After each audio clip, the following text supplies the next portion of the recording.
Welcome back, friends. A bit of a technical hiccup, but we are back and ready for the show. Continuing on with Week 3 EMEA, and our first matchup for today is a big one. Team Liquid versus GLD. And I'm going to turn to my analyst for just a moment here and ask the most difficult question ever asked on this desk. Lothar, why should I be watching the top two of the group going up undefeated against one another in Liquid GLD? So, even if someone wins this match, they're still not guaranteed to be locked in top 3, right? So that's not like super high stakes, but they get 96% of a chance of being locked in the top 3. But for me, the reason why I want to watch this match is because Liquid is such a Liquid team when it comes to like how they've shaped their choices and how they play, and it's just so interesting to watch. While GLD is trying to reinvent themselves from that, let's say, more obscure showing that they had in the previous season, and now they want to be a top-tier contender. Yeah, exactly. And GLD has already gone against MEG. I mean, they proved something on week 1, week 2, you know, a little lackluster as we were mentioning. But also, these teams have faced against each other before 5 times in total. Liquid 4-1, and I have to highlight the fact that time that GLD won, Lothar, I know you're going to love this, Scream was playing on Phoenix on both maps that they lost against GLD. The other, on every other single map, Scream has been having one hell of a performance. So of course, now the GLD is looking so good, and they are a team that relies so much into preparation. Based on what we got from week 1 and week 2, I expect greatness from this one. Expecting a close matchup between GLD and Team Liquid, of course, the top of their group. Somebody has to lose that 2-0 run, and we're going to talk about GLD up first, seeing what they have to bring us, and of course, the roster, starting off with a pretty basic bit here, Lothar. I mean, in general, GLD, I don't like to put attention to any single player when it comes to a team, because the team works as a unit. They have to work in tandem. They have to be structured, and that's something that I have seen from GLD so far in week 1. I was really impressed with the Haven executions. They were not maybe on complication of level like Fnatic does or DRX, for example, but still they had really cute executes that were very efficient. Now, when it comes to week 2, unfortunately, didn't see the same kind of discipline that GLD presented in the first match. And hopefully for the week 3, now we're gonna have the resurgence, and they're gonna prove that they are working hard on that discipline, on that drill that is so badly needed for this team to perform. Because last week, Kakuka, I think your fellow brethren from your country was actually popping off and just rescuing the team. Yes, exactly. It was Koldamenta, Jose Luis Aranguren, my girlfriend. No, but the thing is, you mentioned Koldamenta, and we need to talk about Icebox, because to me this series was extremely close for being a 2-0 for Big. If Koldamenta did not manage to just pull the weight of the team on his back and actually perform, having 6 first kills, 0 first deaths, and actually granting them some rounds on the defense, that when they swapped to the attack, they had a little bit of space to work with. As I said, this could have been an easy 2-0 to Big. So of course we need to test them further. We know that they rely a lot on preparation. Well, stage 1 to stage 2, how did this team actually go? Yes, exactly. So they're actually following more or less the same trial. When we talked about stage 1, GLD was coming out after that great run through the qualifiers, and they started off the same, of course, having that 2-0 against BBL and then that 2-1 against Descent. Now they start with the 2-0 on MEG, which is very good. Now 2-1. So if they were to follow the same trail, it would lead to a 2-1 against Liquid. Is Liquid going to make it that easy for them, though? Oh, I feel like on paper, Liquid has an advantage on every single thing that we can mention, like either player skills, or team coordination, and also map pool. So, but I feel like if this has an upset, I feel like GLD is capable of doing it. Well, one player might actually be the key for it. Safe is our player highlight for this matchup, and what has he really been bringing to the team? Well, he was bringing Chamber now lately, you know, that's the very big change for Safe, and he was popping off on when he was allowed to play that character, so I'm looking forward if he's going to be playing it today as well, because on Haven, we have seen him play Killjoy, so it still showcases that GLD favors to some degree the utility, the combination of the entire kit to the, let's say, betterment of the team instead of just raw firepower. But as you can see on those clips, this guy just popping off with the ADS handhardener, and he's just like just farming people. I mean, it's lovely to see him back on the Sentinel for the first time in that chamber. The performance was there, and maybe something that we requested from GLD to see in week 1, but we also thought that playing against Meg, you want to play it safe, so that's what they did. What about Team Liquid on the other side? You were mentioning Team Liquid are not going to make this game easy at all, and I wouldn't be surprised. This is a team that a lot of people are looking as potentially the best in EMEA, what EMEA can send. What can they offer here, Lothar? Liquid is in a very odd spot because we have heard about the situation with Sliggy. They lost their coach right now, and I was anticipating like, oh, this is gonna be a back to the roots, like playing on the comfort picks, maybe even Scream on Reyna, stuff like that, right? I was expecting a bit of a less complicated approach to the game. What do we get? Instead, we get even more complicated Team Liquid that seems to be changing everything all the time. They don't even play Chamber when Nivera was showcasing how powerful he can be on that agent. Instead, we have Raze on a Scream. We have Yumpy play Sky. We have so many different things happening in this team, and all of them are surprising to the opponents. So they have an edge over everyone because no one can anticipate what they will do, because how they can anticipate what do you do if you don't know what do you do yourself? Yeah, exactly. Yeah, that's a very good way to put it. I love that you highlighted that way, because I was mentioning that Guild relies a lot on preparation. If we see those maps, probably we'll head into a Guild that it's prepared. But let's talk a little bit about the compositions. I think that on week 1 first stage, we were very surprised about seeing them playing no duelists. They moved from we know we don't have a Jet player to we actually have a potential fragger, which is going to be Scream playing on the Raze and actually generating the space. Surprising to see also the double controller and how they're executing, how everything is working. We were talking about Fracture. We were talking about how we didn't get Sky, but we kind of expected to see her on Bind. But on Fracture and playing with the operator, it's a yumpy thing to do. But for once, it looks like Team Liquid has a different perspective onto things. They do not rely on the agents. They rely on the strengths, that they do not care about taking that duel because they know they're going to take it. And in general, I would say that when it comes to the expectations of Yumpy, like he will play operator on every single character, right? But there's also like you cannot really expect how he will play it, because when he showcased the operator usage on Sky is something that's so hard to play against. On Fracture, Sky, if you like playing against the character, you expect him, oh, he's gonna play from his flash off, and then you have to play anti-flash to make sure that you don't just get farmed by the Sky. But the Sky just stands there with an operator and using the utility defensively, like proactively after using the shot in the first place. So it's like the other way around, and Yumpy is reinventing the way that you have to play against him. Yeah, we talk about the Jet. For example, during the stage 1, they only played Jet once, and it was Yumpy. Not seeing, then players arrive, they feel like they're going to Masters and they need to level up with the rest of the team. So they're like, okay, let's try the Jet. It's not working. Now they decide to go back and just scrap the idea. We have the chance to be different. Let's just do it. Let's just look past the abilities. What do we want to have in the composition? We need the information. We need keeping sure that the map is under our control. We don't care about denying that trade. Well, what about our map expectations for this one? You were talking about these quirky, different strategies.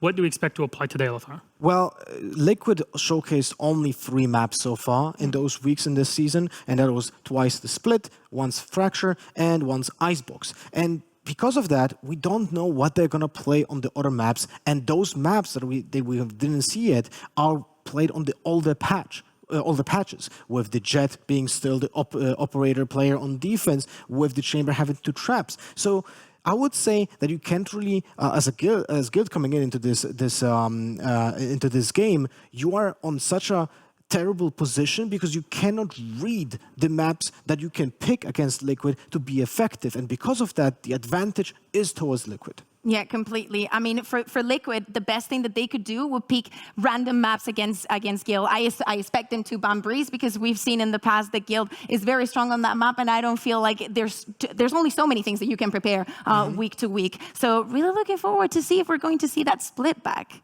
Well, we have our map bans ready, so perfect timing for it. We'll bring them up on the screen for everybody to see. First up is Split, followed by Icebox and Fracture, with Liquid picking Split, Guild for Icebox, and Team Liquid starting on defense for Fracture, final map.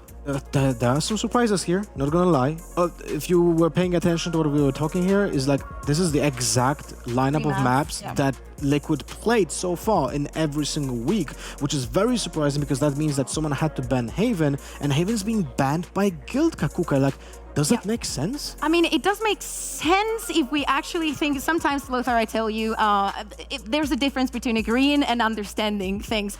Maybe the reason why Guild did not want to go to Haven is because they know they're strong with it, but they know that they've shown the reps. They know that Team Liquid is likely to know how they play around that map. So better take it to a map that you've seen from them so you can prepare onto that.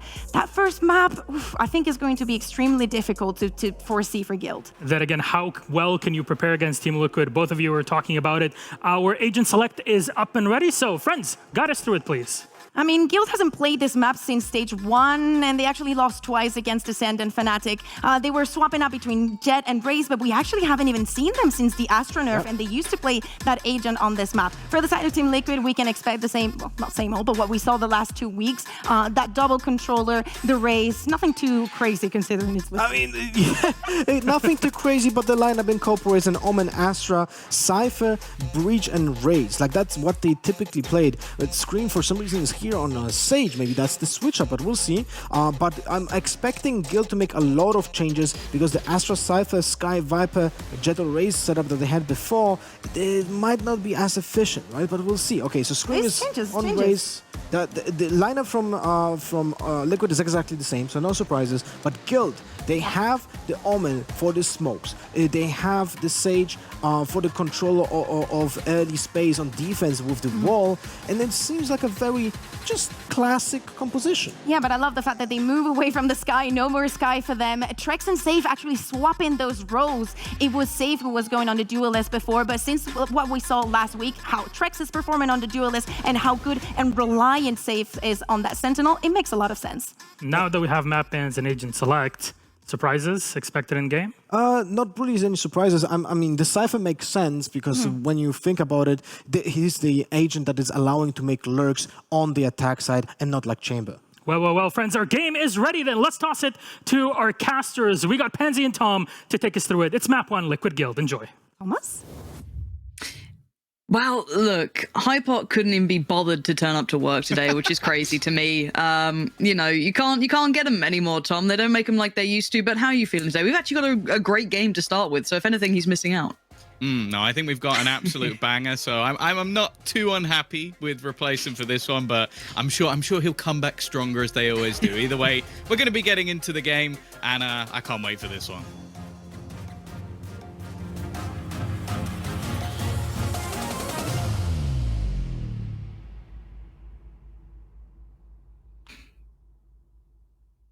So yeah, I'm literally gonna just ask you about the veto straight off the rip. Sweet. Have we stopped doing the like in-game thing? I don't know.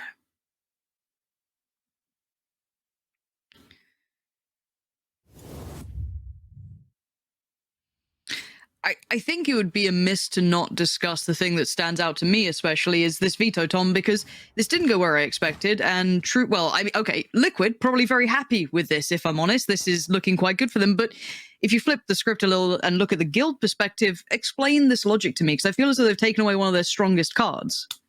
Yeah, it's a weird one. Like, especially the last map going in towards Fracture, that was not something I was expecting. Like, I think especially when Haven was still on the table, it's like, we could have our best map, or we could have the map where we got banged out by Musashi, and they've gone, we want another go at where Musashi destroyed us. I think it's a risk, but I guess with both of the maps they've gone for, they chose for Icebox as well, which, again, it didn't look particularly good. Like, you casted that the other day, and it wasn't pretty, okay. So I assume there's counters, Pansy. I think something has to be there, like Big Brain, Coldamenta. Barbar's been sat for the whole week just preparing for this game, and he's gone into the maps or the only maps the Liquid have actually played. So it's interesting. I'll give it that. It does certainly give us a little bit of pause for thought here. And again, if you do want some other perspective, do make sure you check out Sliggy. He's doing a little co-stream right now. Always worth a watch as well. Gets you all the good info. I like to steal ideas from him. You know what I mean? So I sound knowledgeable. I have no prep coming into this, though. I was desperately trying to get some info out of him. Nothing.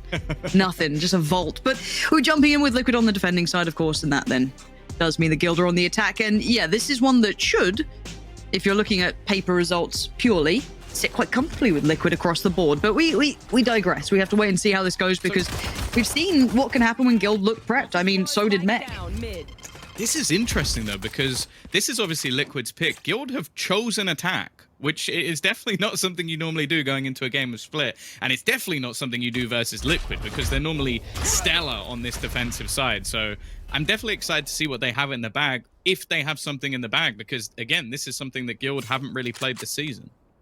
And it's all theory, right? It's all posturing. We're sat here kind of discussing like, okay, surely they've, come in with a plan, maybe some anti-strats, because they've got tape, right? If we look at it from that perspective, you know that you can look into Liquid on this map, but then again, it's still Liquid, right? Like, how are you going to quantify Yampy? Let's say he has one of those Yampy games, right? Or Scream does, or actually Soulcast has had a big swing up already this season. It's very hard to quantify that. It's very hard to go, well, we just have to beat 3 potentially huge pop-off players, and the timing on Russ here could have been a problem, but it's kept in check. But 30 seconds, presence shown towards B. You can at least keep a couple there, but it does seem as though a one-way's been invested by Yampy. So, again, he's comfy on this for now. He still has support over towards CT as well. It's not like Link's particularly far away, and they're going to make Guild work for their dinner. This is going to be a long, hard road, and with 13 seconds, I don't know if they can even make it towards the site, even if they just play towards time. Trex does find Link, but Yampy, if he just can play his life, which he's doing very nicely, biding their time. And I mean, the plant was pretty close. It does seem as though it's down. Okay, 3v3 post plant. Yeah, somehow they've made this actually look workable. There's a late flank coming through from Scream, so that's something to watch, but there is a trip waiting to make sure that he can't get that space for free. They'll have that knowledge later into the round. The thing is, though, the setup doesn't actually look bad from Guild. The only problem is a couple of the players are kind of locked in, I guess, 1v1 duels. They can't quite remove safe. Now Scream's going to at least get a little bit of room to work and does attempt a 1v1, but it will be a 1v2 if he swings that corner. Gets the tag towards safe and actually gets the frag as well. It's all on Leo, but this man can go clutch. Frenzy to hand and 3 found. Leo's on his day 13 HP and he just does the dance. Soulcast made to look silly, and that's a rarity. And this fight's going to go. There's no stopping it now, but what a round from Guild. I thought they were out of time. I thought that retake was looking good, and they proved me wrong in 2 occasions. Yeah, well, it was what, like 18 seconds or so left on the clock, and they got stunned up by Link, who's basically holding that fault line. They had to go through a one-way, which, okay, wasn't particularly utilized, and even then, it just came down to one man. But this is the thing. I still find it very hard to believe that Leo is, what, only 18 years of age, and he plays clutches like this. Like, isolating each of the duels, managing to just play the time, didn't even look to try and get the frag at the end. It's not in his mindset. It was just about getting that round through, and I think it's an important start for Guild, because as I said, choosing to start on the attack, it's always going to be a bold start because you can really sort of spiral rounds when you're on that defense. For now, though, hey, it's gone as good as it can. You take him. And I think you're right when you're talking about Leo. This guy is such a talent, and it's been really nice watching him and Trex kind of finding such solid footing in this Guild roster. I think it's one of the things that stood out to me, at least with this season's run. I think it's been really watching them come into a little bit more form. And again, I feel like I'm just sat back and just waiting with bated breath to see what Guild has in store, because, okay, well, repeat the first round again, okay? Come down to that, crazy, couple of seconds left sort of execution and make it work. Now, this round we do see pretty much a Shiko, a little bit of an upgrade on Yampy, but it's somewhat to be expected, but no, like, armor behind it, and no massive stack either. It's a pretty standard approach, at least to this start. Guild looking like they still want to hit towards that A site. Good position from Scream, but all he can really hope to do is try and slow them down with the paint shells. You got Link with him, who's going to catch someone on the cross, but again, they're being isolated with utility, making their way onto the site without too many problems. And, well, unless Scream catches the spike here, which, considering Russ, I don't know what Russ is doing. I'm going to be honest with you, Lauren. I don't think he knew he had the spike. Straight up trying to throw. Gave it a really good try. Still fine though, so they do get the spike down. No harm, no foul, Tom. No harm, no foul. I was just kind of looking at him like the wall he put down was kind of like, was he trying to get up above? That's what it looked like. He wanted to get onto the rafters, and then that didn't work, so he's just gone, right, I'm charging him. That's it. I've had enough of this round already. I'm taking the fights. Okay, now they still need to keep this round relatively safe. Let's see if they can keep it clean again. Just the Bulldog really invested into a couple of Spectres beyond that. Yampy, not going to get much for this. So far, so good, at least for Guild. They were going to get challenged, but perfectly fine again. Trying to facilitate a couple of exit. Navera's going to catch Russ, but this is all part of the course. A little bit of chip damage, but none of it was really converted. So all good for Guild. 4 standing, spike down, everything going their way. Yeah, I like the fact that even though Liquid ended up playing for exits, we're trying to lock them into the site, get them to go down to the spike, or even get a few kills along the way. They get away with 4 players there, so not bad start at all from Guild. And now we get into the buy. Now, this is obviously a map in terms of split where you can get these sort of rounds done. Like, you can make it work with the Spectres, especially when you have someone like Trex, maybe an early aggressive taken towards A with a stun alongside it, or the same sort of play in towards mid. There's a lot of angles that can be very beneficial. Okay, so it does seem as though we do have a pause coming in. Not sure what sort of pause, Tom. It is Mike's the here mystery in bag. spirit, you know. Oh, it's a technical one, of course. Mike is here. Now, I have seen your feedback, folks. Apparently the audio is being currently done by the PGL crew, obviously free from the major. So hopefully that can be adjusted. Apologies that it's a little out of sorts, but... They do know I'm not Hypoc, that's why he sounds different, right?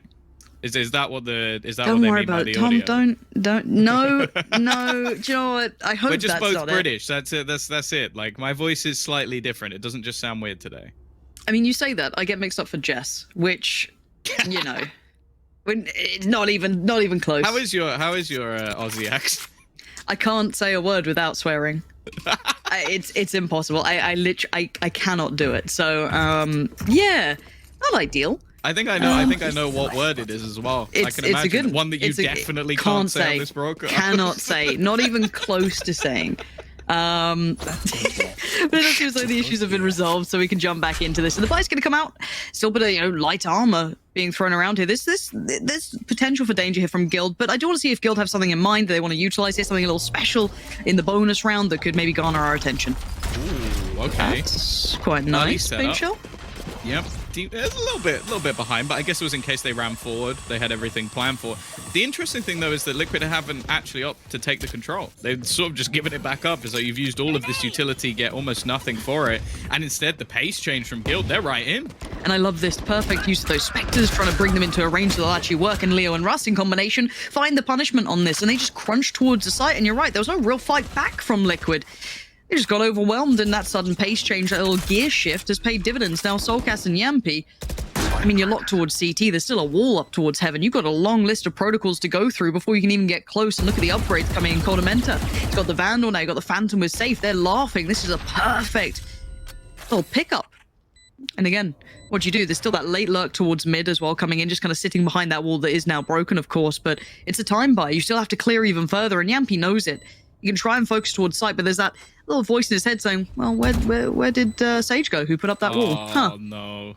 Huh. There's no way he checks it. Why would you? Nope. You'd expect that lurk to have come through by now. So Russ already picking up another. That's a rifle upgrade onto everybody except Leo, who already had one. They've now got a Rolling Thunder ready for whenever they actually need it. But yeah, I'm going to be honest, it was a little bit disappointing from Liquid. I think they had the right idea, the right setup, even the right early utility, but they just didn't do anything with it. And because they then used that setup to basically take B main, well, you didn't take it, and now you've lost mid as well because you didn't have anyone there instead. So it just gave very easy control over to Guild, and well, then you're surrounded.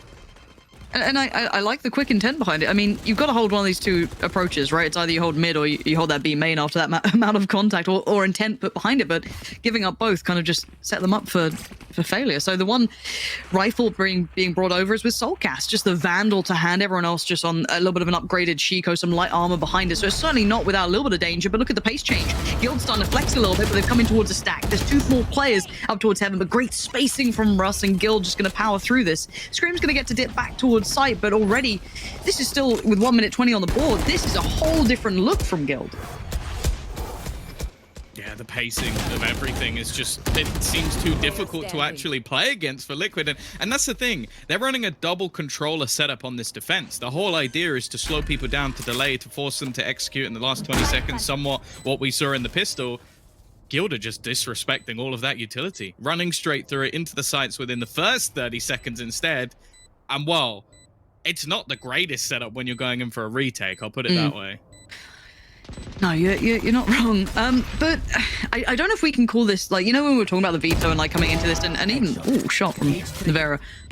Now, they've got 3 rifles left and their money's going to be ridiculous, already sitting towards 6k. So unless Navera's going to cost all of these rifles, we can talk about something else. But Lothar said it at the start of the show, right? this has been the map pool that we've seen the most of Liquid, right? Like throughout this kind of recent run coming back in.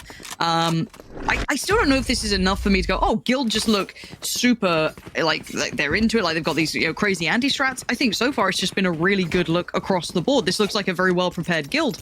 And Liquid, I don't know if they're just, I don't know. It's hard to quantify still because we saw Guild looking exceptional against Mech, right? I think that was one of the biggest ones for me going, oh, okay, this is the second coming of this team.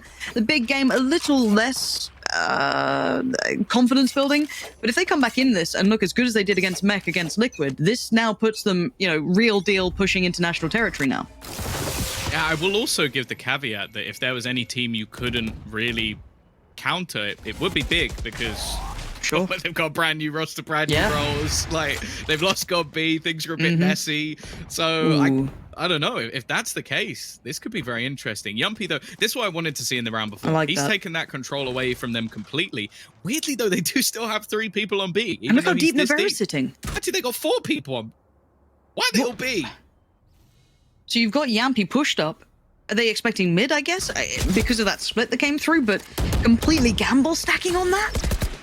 I think that's... Yeah, this has to be instantly posturing. I mean, Navarro was sitting deep towards CT instantly, already down to 61 here, has to fall away even further.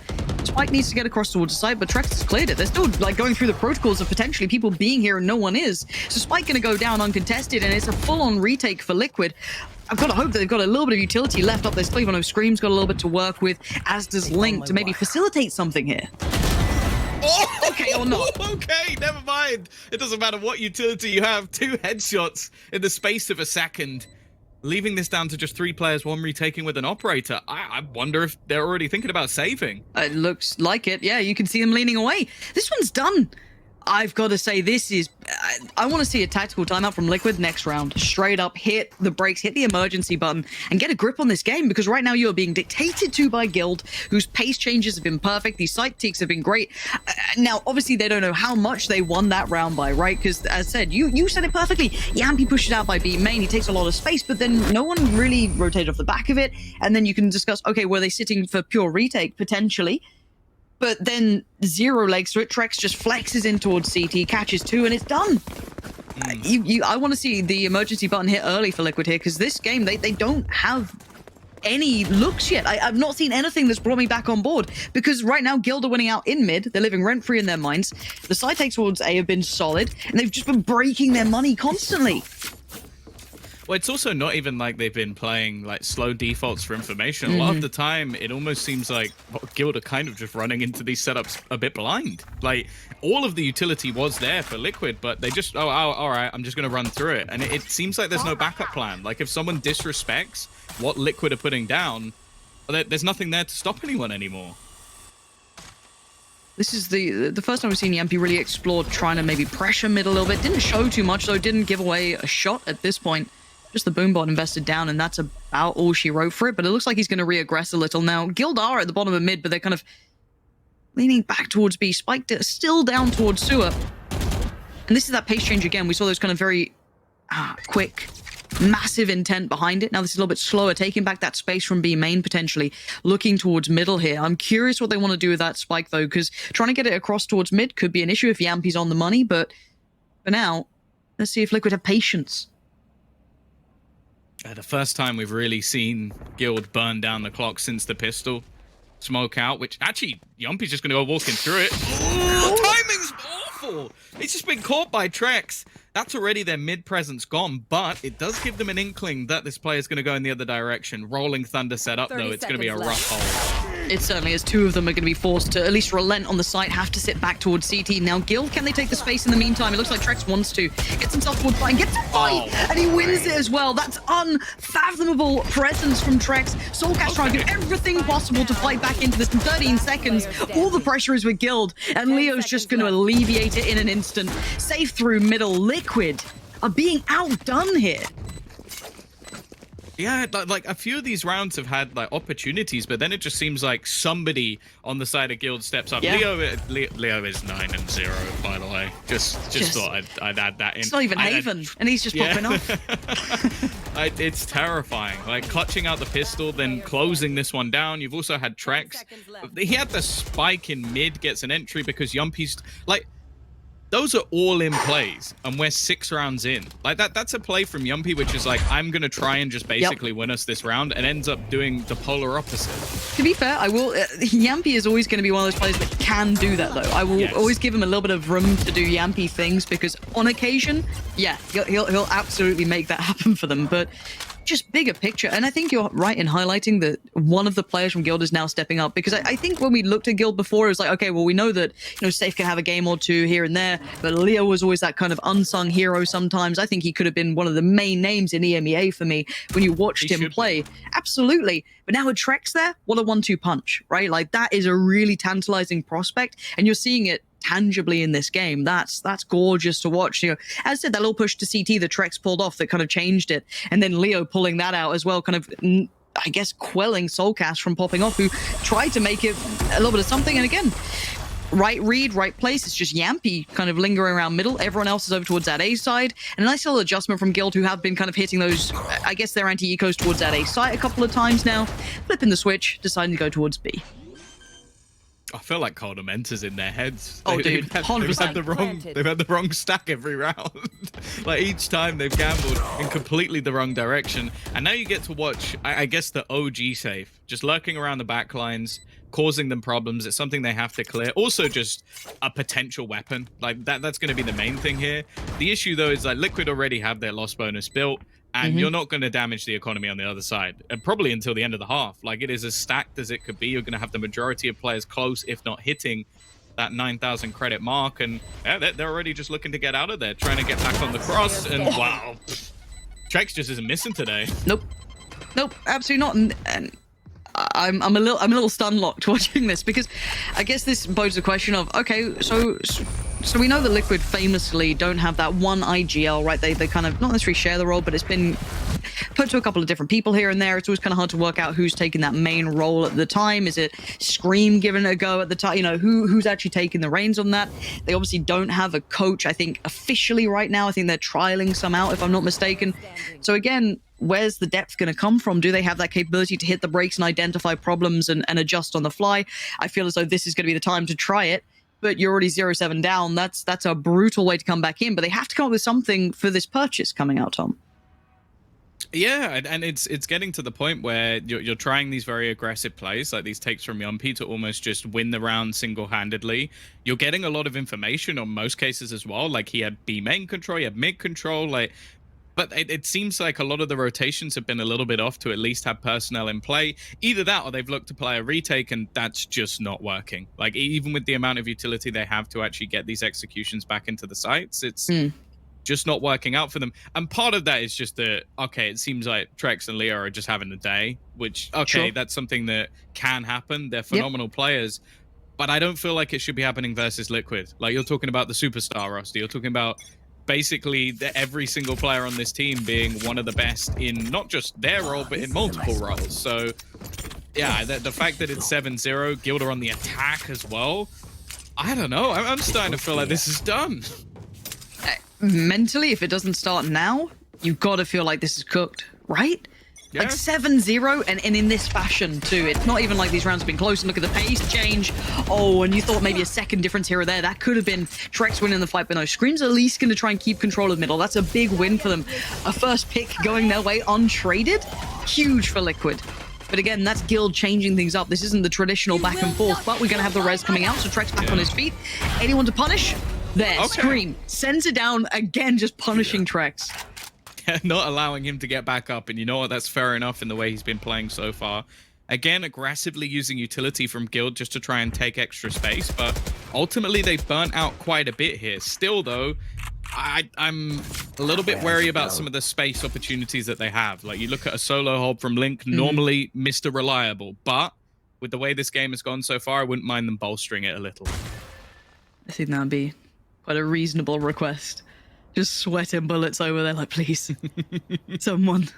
Sorry, Navera's relatively close by. Leo. Popping a little bit of utility still towards that B side, but again, I'm looking towards this. Navera's at least got the shoulder peek, 30 but seconds left. it's all about timing now. 27 seconds. Navera, does he spot the player yet? No, now he does. Okay, so Russ noted and a little lazy to not expect a repeat. Navera tries to take matters into his own hands. And he really only gets one, so it does leave that one player, the safe pair of hands, Link on the site. A bit of pre-fire towards Leo and gets punished. 10 more seconds, Spike can go down. No one's there that quick. Yes, you can have one towards Heaven, that being Scream. Mentor gonna get the plant in safely. No quick fight, but all three players on the backside of Pillar. Off your feet! They're not in a good space. They're gonna use the Rolling Thunder though. Gets them out of dodge. Scream can't even escape through the smoke. He's down, safe, just waiting patiently. And one by one, Liquid fall. The synergy just not really there on this retake. Isolated by an ultimate. Yumpy trying to pull off, well, a miracle clutch. He does actually catch safe out. I think he was in the cam. So maybe a chance here. Oh, he's even read the second. Finds Mentor now the 1v1, but it's Leo. And Leo has been phenomenal thus far. 3 bullets left for Yampy, and he's praying at this point. He's gonna at least get it halfway, but that's all he can do. He's still trying on this one, and Yampy is just being toyed with here on the other side. Leo does not give away the game. He gets the frag. And Guild are looking untouchable. He can't lose. He entried into the site and clutches it out at the end. Like that shouldn't be possible. There should be something available for a trade here. But I just love how in every scenario, I'm just starting to sit here feeling that Guild have the upper hand. And that should never be the case. Like that Rolling Thunder that they had, they were all locked into the back of the site. They go, okay, we can't stay here. Let's play out. And their mid-rounds have just been beyond fantastic in the way that they're actually switching things up. And Liquid can't cope. No, there's been a couple of times you're like, okay, well, you know, they got the pick, you know, quick trade like that. Prior round, that little mid scrap looked really good for a little bit for Liquid, and then, as you said, mid-late rounds, all there for Guild as well. It's not just the one side of the coin. A side looking scot-free, smokes up, Stites there. We're going to get the spike down. I don't think anyone can really deny this at this point, but Liquid, once again, going to play for that 5v5 retake. But look at the weaponry. You've got 2 big instigators, Scream and Link, and that's about it if you're looking at weaponry on its own. But Yampy's going to prove why he's such a danger, why he's such a threat. But it's only 1 pick so far, and it's not a recoverable weapon just yet.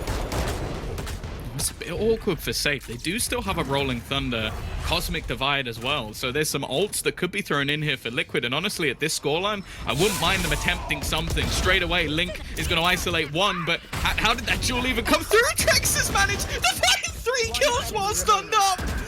This man's invincible at this point. Closes it out with a 4K, and oh, Liquid, what's happened? They look shaken.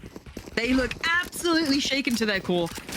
And as said, if it's not Trex, it's Leo. They're all finding that form hitting at the right time, but all of that's facilitated by the approach. It's not just this one man, you know, superstar, but look at this post plant again. How does he get away with this sort of work? Pops the ult, sends it, punishes Yampy. No trade coming in. It's all one by one. You can't let him get away with that. Like, the first player finds out where he is. Okay, I can't really blame whoever it was who went down to the showstopper, but, like, it's just isolated duels, 1 by 1 for Trex, and, like, he's not going to lose that. It just doesn't, not today at least. 9-0 on the attack. Like, I sort of questioned going into this. Okay, Guild picking the attack side. That's bold, going into a map like this. Maybe not. I thought this whole veto was bold. True. And they look so ready for it. You know, you said it perfectly at the start, though. Is this something where they've been able to look into Liquid? Do they, you know, have they done their prep work? They're a team that can do it. We've seen that against Mech. We might be seeing it again. And Liquid just seem irrelevant to the outcome. You know what I mean? It doesn't even matter who's standing there, which is such a weird thing to say. You've got Navera. Yeah, you've got this whole team is filled with superstars. And none of them are able to change the tide right now that Guild are bringing in. And again, they're slow lean back towards the A side. This time you're going to see at least Liquid looking like they're going to switch up and play dedicated towards the site. Navera tucked in. Your Link at the back of Pillar. So a little bit of a different look now for Liquid. Maybe this could help matters. Time ticking down. As you said, one of the first times we've had sort of a proper crossfire setup when hitting into A. The remaining players exceptionally far away, but have to have a little bit of faith in Navera's setup here once they actually look to try and burst their way through into the site. 15 seconds left as they make their way through. Stun is decent and Navera's found the first. Yeah, this is the first time you've really seen resilience. Navera's just holding it down so well. They don't even know about Link. Now they do. And the trade's there, but the time's not. 3 seconds. first time we've seen that adjustment from Liquid, sitting super deep on the site. Still a bit of a punish from Leo, and again, money is tight, so if they lose more weapons and they don't get much across, this is still problematic for Liquid. They keep the operator, but that's about it. But we have to talk about the first round they've actually managed. Tom, that little adjustment actually worked out. Yeah, it's almost just, I guess the normal play that they make around this site is just having that solo player. Like, we've seen it many a time. And the thing is, I can understand why Liquid are so confident in that, because I feel like Link is one of those players you can stick on his own, he'll get 2 kills every time. It just hasn't happened today. And I feel like they've still just been a little bit too slow to adapt, because this time the clock runs out, there's multiple players there, and Guild can't find the same entries. First time we might see Guild having to address that if they do go back towards that A side, that now will be players dedicated towards it. But then I guess you bring up the question, okay, where did we pull the likes of Link from? Where's Link being playing? Is that now something we can exploit? Can we try and punish this? And it looks like a B piece, but this tees up for Yampy to have a moment. Sat on the backside of Pillar, Scream by his side. There's that mid play still coming through. Safe's gonna be trying to slowly work his way around. This is a patient round from Guild and wait and see what the burst is. What sets this in motion. And Trek starting off. Now let's get at least reveal the operator's presence. They still have a minute to adjust their concept if they do want to go somewhere else.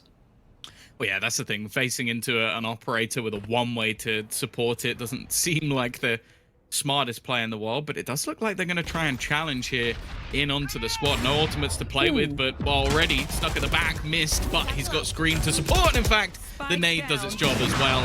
Yumpy with the peek to close out another, and it seems like Liquid have finally stepped up. Scream gets another nade kill. All right, it's going to be left on to safe, and well, it's definitely a little bit later than Liquid would have liked, but at least we're seeing some life in them. I actually love that switch up as well. Even Yampy missing that first shot, but kind of dipping back towards, that little cubby on the backside, allowing Scream to just keep control of that cross, make sure anyone trying to close him was punished, and if Scream's given that, he's actually stepping up to the plate. Now at 2-9, the scoreline looks maybe recoverable if they close out every single round remaining, obviously, but I mean, curse or not, I'm still sat here looking like Guild had such a drastic start to this.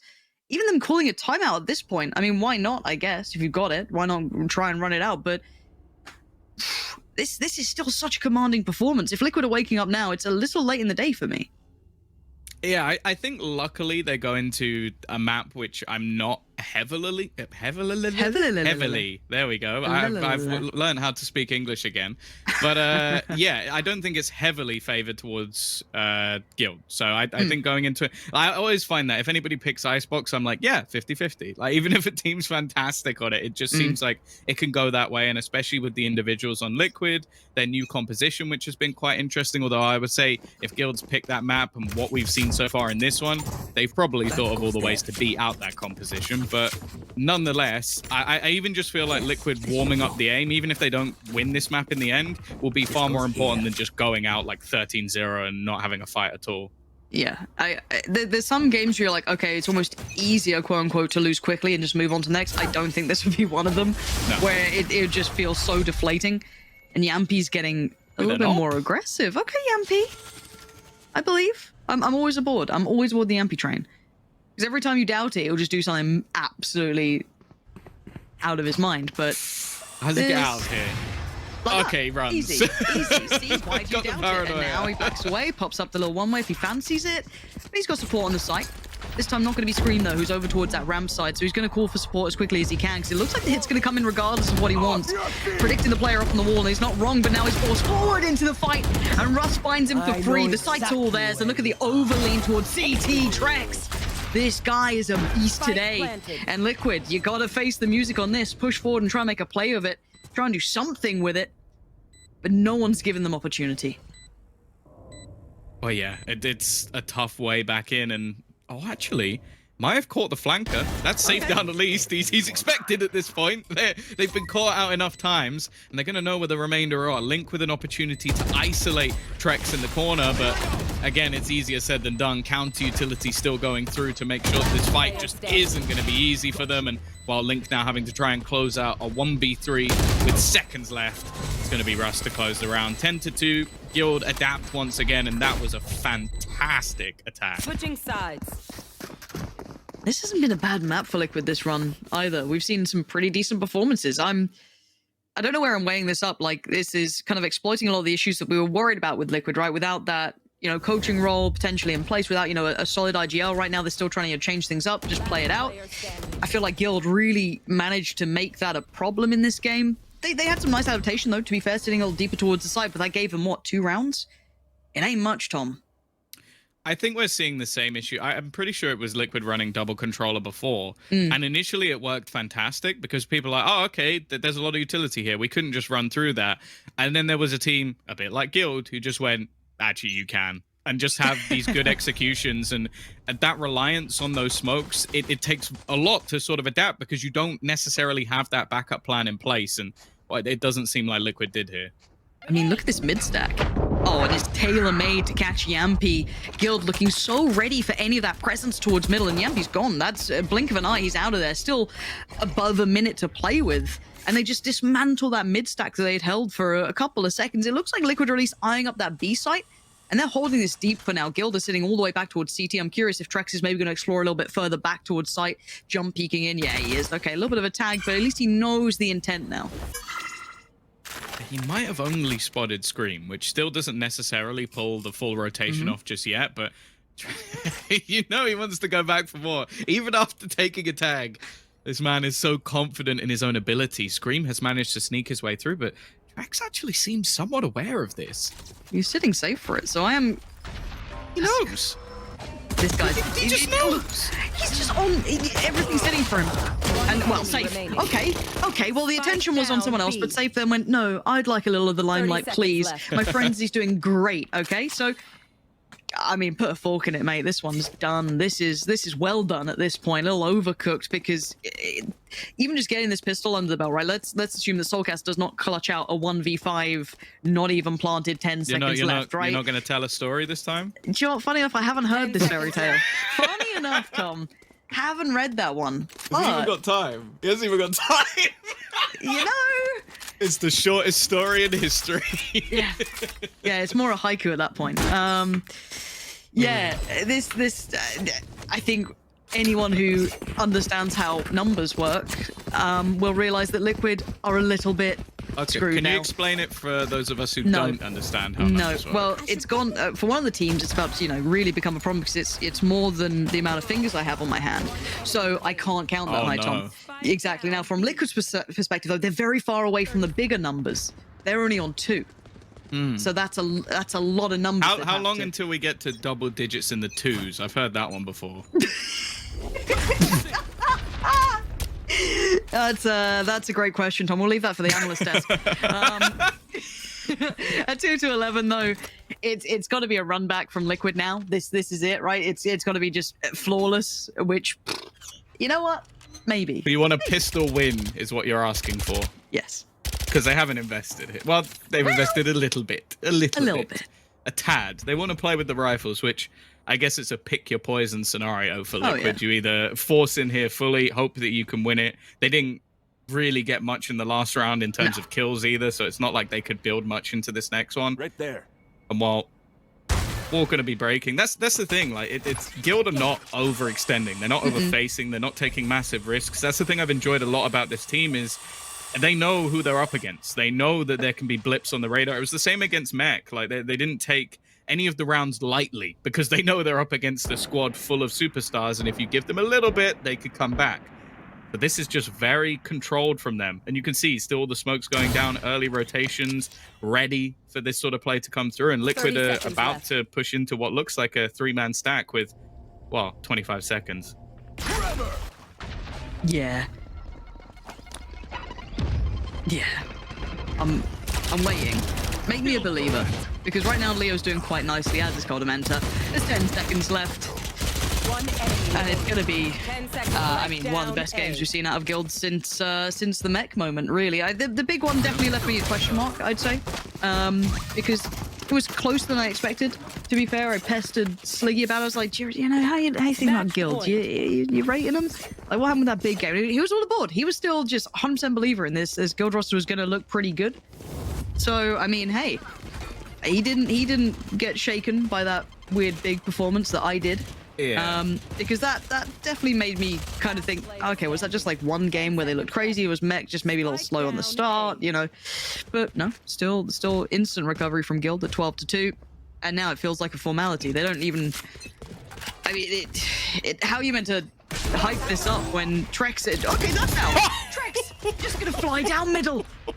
He's off. Well, they're still playing this as a bonus. Like they could have just bought and tried to close it, but again, as said, like I feel like Guild are never really giving Liquid anything. Like even though they've dominated throughout this match, they're still making sure they're careful. Okay, maybe the mid dive wasn't careful per se, but you get the point. They don't invest much into this round, so they can just try and do something a little bit cheesy to close it out, and then they have 9 more opportunities to do so. And instead, they're starting to crunch into mid.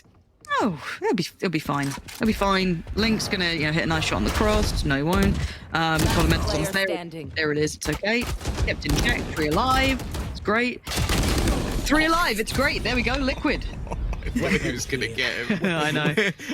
I know. He's got such a good read on the game. I think that's the thing that will always be surprising about Leo is being young, having like raw individual aim. That doesn't surprise me. It's his read in scenarios, his clutch ability, and his depth of agent, which is like for someone as young as him doesn't make sense. It's still really cool as well that you can have like this Trek safe switch of just roles. Like there's not many teams that can interchange as well as Guild can with this roster, and I think that's why it's been a much sort of slower process of getting this team together. Is that I feel like this is definitely the best iteration of pieces, and considering how far they've got in the past, like close to qualifying, I feel like that's a decent claim. No, I think you're spot on. Now though, it's all of this rides in Liquid's hands, right? Like how far can they take this? Can they make the scoreline look decent? You know, when the VLR analysts look back and go, well, it was they got 9 rounds. 12-9, it was a close game. Was it? But let's see if they can actually make anything of this match, because, you know, the bye's coming out, though. So first big test for Guild, at least on this half, and the first massive test for Liquid as well. So this could certainly change how this looks. Already going to get the orb built up here. So, again, trying to get Trex online with that. Liquid taking a little bit of an exploratory mission towards middle, and it is going to be Russ on the other side who will be trying to receive. This wall's already up, though. Popping himself down in the smoke. And Spike's not committed really just yet. Still needs to be recovered through from Sewer. So even with early success, there's still a fight to be had, and a little bit out of sorts from Yampy there. Russ with a punish and no trade available. Scream wasn't even that close, so that's a freebie, and it does give you a decent indicator of what the intent might be. He's just managed to find the tiniest of gaps while they're just wasting time trying to break his wall, expecting them to be elsewhere. They were elsewhere. Instead, now Scream looks to try and move in, and has ended up in the corner. They don't have time to really mess around here. Still 3 players within the site. And while Scream at least manages to find a couple, they still have to get that spike down, but I think he might have just done enough. Oh no! Well, hold on. They've left the spike down below. Link has to go and pick it up, and now time. What? What is going on, Soulcast? Defenders win. Tom, you're the analyst. Break that round down for me. No, I've got nothing. I've got nothing. I assumed that the spike must have been stuck on the corner, but oh, that's frustrating. Like that about sums up the game. Like everything seeming like it could have worked out for Liquid, and then just getting slammed in the end. I think that's definitely a telestrator round if I've ever seen one. Well, I feel as though with that, we should throw it to a break, because I'm sure the analysts will be whirring that up, getting it ready to be broken down, because so much can be said about an absolute blowout game like that. It was, I mean, it's quick as anything. So we are going to go to a break, and when we're back, hopefully we'll have Icebox, and hopefully the analyst test will make some sense of the map we just saw. Dare to challenge yourself.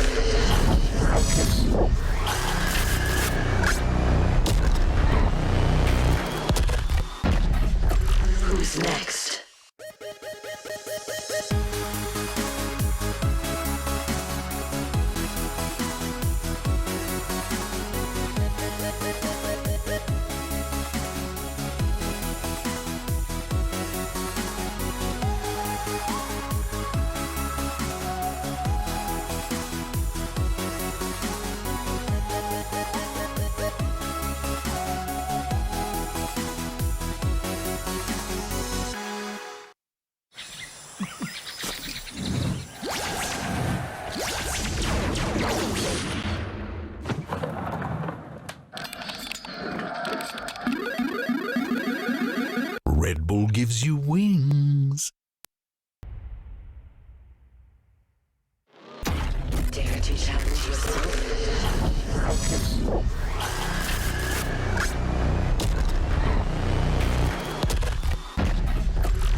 is, and after a map one that I think left a bit of a sour taste in everybody's mouths, we're here back on the analyst desk to break things down. Welcome back, I'm Most Medic.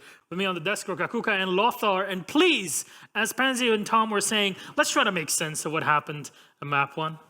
Okay, so after we started, and Guild gets that pistol round, we were discussing in the green room, that was a little bit of luck, you rush the clock, and it's a round that goes for you, it's a good start, you want to start up, you decide to start on the attack, so of course, but after that, the way that they played the bonus, being extra aggressive, and the way that rounds are falling into their advantage, it literally looked like watching them against Gambit again. They knew exactly what Liquid wanted to do on every single round. The response from Liquid, round 5, Jumpy pops out the operator. Oh, you think the Guild is not going to be ready for that? Oh, you wait and see. It's funny because if you remember watching Guild from the times when there was Yassine still and Bonker in the team was being criticized by me a lot when it comes to running down the clock on attack and just running out of time. Some of those bad habits are still here in Guild, but they're fixing it in most situations. Even if they have, they're running down the clock, sometimes it did take the utility with them, and because of that, they're able to make Liquid over-rotate. And we have seen that happen so many times when just Liquid suddenly leaves the map for some different reason than typically would have happened, and they are lost. The map control is absolutely lost, and Guild takes that space on attack, and I'm very happy to see that Guild performs so well on attack. There's still some stuff to fix, but for me, Liquid losing the fundamentals on this map, they're going one by one, just not trading. That was the biggest upsetting thing to me. But one more thing that I wanted to mention is that this composition by Liquid has a lack of ultimate comeback, because there's no way of combination of ultimates, right? You have a Omen ultimate, a Cypher ultimate, and an Astra ultimate that has minimal impact. Yeah, I was talking about that round 5. You talk about the over-rotating, and it was in the same round that they bring the operator, that they decide to actually put all the forces with the operator and play for retake. So you already starting with the wrong foot on the round, because if you have to go for retake, you're going to be having Yampy on the operator. Don't get me wrong, we love that, but it's going to be, another stone on your way. Round 8, it begins. By the way, Leo was just something else on this game. The way that he was performing, the clutches, the duels. You were talking about them actually being able to isolate those duels. Round 8, he has the same kills that the entirety of Team Liquid has on their hands, and he hadn't still died. So love to see him back. 4.4 KD is just insane. And looking into the next map, I expect the same from them, because the preparation that we saw coming in from Gil is definitely going to be the main course. Yeah, about Leo, he actually clutched 2 rounds as well. He was in a 1v1 and in a 1v3 on that pistol round that he single-handedly was managed to just... Winning the pistol round just manages to put so much tempo on one side, right? And there was a pivotal moment, even though it was the opening of the map. So Leo, a player that I'm just so always impressed with, he's intelligent, so he has an insane game sense. Yeah. And that's so beautiful to watch. Yeah, totally. And after Liquid actually asked for that pause, that came in a little bit late, after you're losing 5 rounds in a row, they take a couple more to actually ask for that timeout. And the response is, hey, why are we playing so much on the retake? Why don't we just phase them? And it actually led them to making more mistakes. We saw Nivera over-peaking, and after getting 1 kill, just keep engaging onto that. A bit more detail. Lothar, you got something to talk about on Telestration. Yeah, 2 small things, not really a long Telestrator segment. So one thing that many people probably just missed during the game, but it could be actually a very impactful thing in a lot of rounds, is pay attention to the minimap here. That wasn't being spotted by the camera because there was much more important stuff happening in gunfights, but look at Yampy. Yampy is on B side here. He has his Omen ultimate, and there's not much you can do with this ultimate a lot of the times. But look what Yampy will do, and it's a creative way of using this ultimate. He's gonna use it to break the trap in A main entrance. He's literally teleporting on the trap. As you can see right here, I'm gonna put an arrow just so you know what I'm talking about here. Look how Yampy teleports straight up in the trap and then cancels it back. So he puts a bit of a pressure on that potential retake to be happening from a side where he's not going to be, because he can cancels it, goes back to B side, and then goes to the rest of the team. So that's one cute play that didn't have like a lot of impact in that round, but it's a potential usage of the human ultimate and not just, you know, a typical ITP on site and that's it, right? So, and then the second clip that I wanted to show is the guild execute, and it's more about the way that someone plays off the utility that is being used in this execute and not the execute itself. So we're gonna talk about Russ. Russ goes into this round with a plan. I'm gonna use the Sage Wall and I'm gonna be on top of it. Typically, when a Sage player uses the Sage Wall, you see him like just go in first. But look at the patience and discipline by Russ. By him waiting for this utility all to happen makes it guaranteed that he gets that kill, and he is not just feeding as the entry player, because when he's on top of that wall and he goes in, he's the first target that everyone will be looking at. Guild showing off their skills. Excellent on map 1, but how does that turn into our second? Icebox is up next. Kakuka, expectations.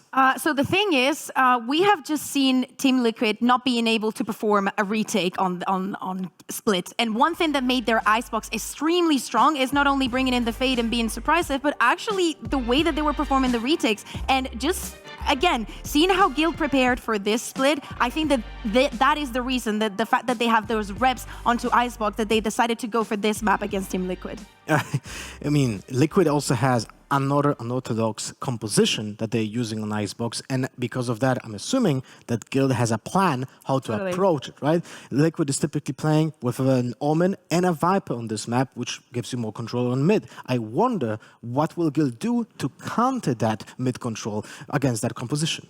Guild very prepared against a team that we were talking about earlier today and saying, Team Liquid, they are this team that can just be unpredictable. He said nobody can predict them because they don't even know what they're going to apply in the game itself. But here, Guild looked like they had full control. How do you recover mentally from that going into Icebox? Oh, it's literally just, it has to be a new mindset. You need to think about what you've done in this map before. And if you have something new, it is the moment to put it on the table, because Guild are going to be ready. Don't get me wrong, against Big, it was extremely close. But after, even though they won the map, there are so many things that they could learn on how to execute and what to change from one week to another. I mean, it was extremely close against Big Yeah. because of what we mentioned in the pre-show. Coldamenta just went absolutely insane, right? But will it happen this time? Who knows, right? But that's the thing. You already know that you won because of that. What can you do to actually bring in some stability? They have to have found the reason, because otherwise they wouldn't choose this map. They would go to Haven, but maybe they don't want to see it because God knows what Liquid has on that map. It's still all up in the air, and perfect timing as we head into Agent Select. Lothar, why don't you guide us through it, please? So, in general, we have seen some changes in the way that teams are approaching Icebox lately. We have seen, either Sova or Fade being used. We have seen Liquid use the Fade instead of that Initiator, and because of that, we have seen a little bit pace change. Sova is such a flexible character in Icebox. He's able to just have a bigger range than Fade, and that dictates how those executes are being done, and early map control is being done as well. It's also harder to read against the Sova what he's gonna do, because he doesn't have to be close to his utility just like Arena. But let's see what are the changes here. Okay, so Safe is going to say no to the chamber this time around. He's going to go on the Killjoy. Not only that, but Trex is gonna move past the Jet. If you thought that you could prepare for this one, no, it's not going to happen. And actually wanting to go face to face against Scream, that is gonna be one to look at. This is actually kind of crazy, because they changed the entire game plan with this, with those agent changes. As we know, Killjoy and Viper have great synergy together, so that's not a new thing. But the fact that they are now playing without the chamber, that limits their economy, no Jet, no chamber, to build up the economy, right? Trex has on Raze an ultimate that costs 8 orbs, but is a perfect agent to counter the Sage, because the satchels are dealing maximum damage after they're being armed on the Sage wall, so they can stop the plant happening like instantly. So there's a lot of utility. You're overthinking it. You're No. I can guarantee you that's the way you want to play Raze on defense. Yeah, but it's also the thing, I think probably Trex did not feel the most comfortable on Jet the other day. He was not finding the impact that he wanted. He was like, I need more freedom. This is not working. I don't know how to work around the dash. Let's try something more impactful. Well, there's a lot up in the air for Guild versus Team Liquid. Indecision, but how does it go down on Icebox? That's map 2. We've got Pansy and Tom take us through it. Enjoy. Well, that's the big question, isn't it? Because after map 1, I think we're left with more questions than answers right now. Yeah. Veto-wise, where do you think this is? Because we did see Guild picking this, obviously after the veto kind of went away from where we expected. How has this changed your perspective, at least? I'm worried, very worried for Okay. Liquid, because I think if this map came through at the if it was a third map, or even if Liquid had gone into it after their good performance versus Big, I'd have had no problems with this being in the pool. It's the fact that Guild have picked this. They didn't even pick this last week when they won it. It was something that was brought in by Big, so it's clearly something that they've looked at. They found out their ideas and even changed their composition just to try and work around it. And I think, for example, one of the best reasons for that, if you look at Killjoy coming in, well, you know the likelihood is they're not running a Sova. What's the best counter to a Killjoy? It's a Sova. So they're almost managing to bring in agents that you might not be able to run, unless, of course, like Scream's going to be having like nade lineups for the lockdown or something, which I very much doubt. Yeah, not something you'd instantly put beside him as something that you'd look at, but we do get to see Fade coming back out, which was a highlight for me seeing Soulcast. Again, it feels like he gets to reinvent himself when he picks up a new agent of sorts. It does seem quite interesting, but we do get to see a little bit of a pound for pound value. Yeah, I just absolutely whiffed it, haven't I? But we get to see how it kind of fares up against the Sova. So I'm kind of interested in this game just purely from that perspective, but we'll wait and see. Again, this is one that's definitely standing out to me that Guild have knowingly picked this. So they've got to be coming in well prepared with good idea as to what they're to be up against, but it's still Liquid. There is still every chance this can go astray. So for them, it's a must win now, Tom. Yeah, they've got to try and pull this one back. A map that has never been particularly good for them. One of the weaker within their pool. A map that, well, we've only really seen them beat this year, Big, in their first game with a new roster. So I'm just putting that caveat out there that they need to fix some things and have done it fast. That's what we're waiting to see. So Guild will be starting out on the attack. If you are just tuning in, it is currently 1-0 to Guild, who looked unbelievable on Split, and Liquid just looked cold coming into it. And now we'll move on to Icebox, which was Guild's choice, but slow and steady. Let's see if it wins the race. 30 seconds still to play with here, and Link's still going to be pushed a little bit further forward. 30 seconds left. Can hear everything. No subtlety to this, but no need for subtlety when Trex is hitting shots. Going to punish Link, and now look towards the site itself. And it looks methodical. It looks pretty robust, and nothing to really deny this plant for now. Rust's going to get away with it, and actually get away with his life. They've gone for the elevated plant because it's one that Scream can't deny. Putting that paint shell through just wouldn't have really done much damage, and now they have that extra position to almost play over some of that util straight away. Haunt going out to try and get them that info, and actually it's just being stuck all the way through. Scream, why? He couldn't deny them off the back of it, but he can just defuse the spike. All right. Well, that's one way to do it.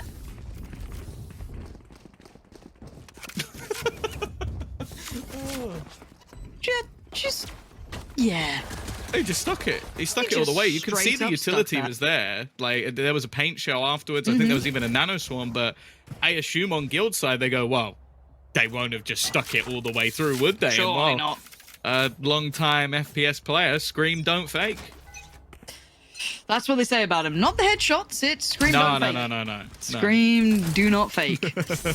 Bloody hell. But it's a buyback in. They're forcing up around this one. We're going to have, Spectres across the board. But Coldamenta going to be challenged early on. Yampy going to win that because it's Yampy. And it's a judge in your face. So, of course, he gets away with it. And this is a little bit of a welcome back for Liquid. It feels like you've had just like a full sit diffuse. And then you've had, judge popping off. This feels very Liquidy as a beginning. Already building towards that A side. So Scream does need to keep them at bay. Already going to have himself revealed, but he does need to make a quick move out of there. He actually gets to keep his life. They stacked a lot of utility in just to try and kill him off, but hasn't actually worked out. And now with 3 players within the site, Liquid have a pretty decent hold here. Even going to put up the screen just to lower their HP a little bit, but they've gone straight through it. Russ has just quickly found 2 kills. How's he got 2 out? That safe's in danger though, but he looks dead to rights. He's again getting away with murder here. What? The timing on that reload on its own is just hilarious. Now, at least going to buy a little bit of time for rotations to come in. Deny the plant being instantaneous, but they still have a player disadvantage. Still going to be trying to work it back. Yampy's the only one doing damage so far. Finding Coldamenta and Rust is all that's occurred. So you're looking at Navera and Yampy to do something with this round. But Trex, what are you up to, Trex? So that spike is left down towards that kind of deeper side of sight. So they have to swing for a fight on this. And it's 10 seconds. So it has to be now, or pretty much never. Yampy still doing damage, and of course it's with the judge. Navera just trying to play the time, but now with 5 seconds, Yampy has to play his life. Spike back in hand, and he's still doing damage. And he's played it to... Oh, just about. That was just Just about. Bloody hell. That's probably the first time ever I've actually had to look at the scoreboard Yeah, to I'm see who just won. I'm like, trying to oh, think, two. That's bigger. That's big. There's not 1-1. Oh, he didn't even need to peek this. That's the worst thing. He didn't need to fight this at all. The spike was down. No one was planting it. I don't even want. Well, we can't tell because there's the Red Bull replay over the top. But Thank I'm going to God. tell you, it was just under 0. Bloody hell. And that's how it happens. That's how Liquid get their second. And that's going to just put Guild right back to the starting blocks. And Navera swats Trex out of the sky. And it's the perfect beginning. It's a confidence booster, if anything. It may not be the prettiest Valorant you're watching, but it's certainly at least a couple of rounds they desperately need. Yeah, they're getting off the mark, you know? And then they're getting to play this one as almost an extra bonus. I will say they lost every single player, so there's a heavy amount of investment, and they've not really made much. But even still, they're delaying what will be the bonus round a little bit longer. It's just whether or not Guild can do any major damage going into this next one, which, in all honesty, I'd be a little surprised, especially with the direction they're going.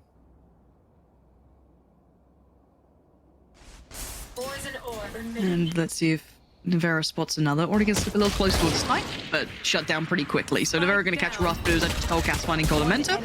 And yeah, the shutdown looks pretty comfy. Liquid not gonna allow any naughtiness to occur. No plants coming in, no, well, basically barely any damage. Navera copped a little bit of it, but that's about it. So at this point, 3-0. I mean, it's course correction, if anything, for Liquid, it feels like, after map 1. Yeah, and I think the fact that they've managed to, although not necessarily earn up finances just in terms of the actual credits, ultimate-wise, they should be in a pretty decent spot. Unfortunately, the first 2 rounds, I think Yumpy was the only one getting any kills, so it kind of ended up in a bit of a weird spot for them, but even still. 3-0. Finally, we get a buy-up for Guild. Track's close to getting that showstopper online. Rare's almost available as well for Russ, and by the looks of it, it's just an all-in A play. Yeah, with no default behind it. Tommy being tucked just behind them towards A, certainly indicative of it. Again, Soulcast's patience is going to be tested, if anything, at this point. Guild, no rush shown for them either. They're happily taking their time on this. Soulcast wanting to find a little bit of something, but for now, the utility's going to give away the game, if anything. Seemed like it could have been a little misleading on the other side, but with the drone now coming through, Wall actually utilized to try and slow them down on the take, but it isn't going to last too long. Even still, though, this has meant that Liquid can basically have a full rotation. 4 players already in, screen down again, ready for the retake, and... Oh, David... What? No one's turned around, but he's whiffed! He's whiffed hard! God, this is a horrible round. This is not going to be one for the replay packages. Scream gets caught off, found by Russ, and Guild actually finding the punishment now. This is a disaster in the making. I don't think there's much to be done for Soulcast in this round. Navera now we locked out towards the backside of things. Actually tell a lie. Soulcast spams it out. Actually going to catch Russ. That's huge. There's still impact to be had. They still don't have the spike down. Player standing. But now it is just Soulcast, as you saw that Yampy and Navera got caught off of that small opportunity that just slipped through. Oh god, that shot that went astray for Yampy still got me absolutely twisted. But I guess Guild are on the board. What a round, Tom. That was just bizarre. I can't believe he stuck this. I don't even think Colamenta can either. He's just going to be like, well, there's no way he's actually going to stay up there because that's mental. So I'll just go about my day like nothing happened. And then you just had some like a spam kill. I think the kill that Soulcast got was utterly ridiculous as well. Just like wall banging with a Guardian. But hey, Guild are on the board.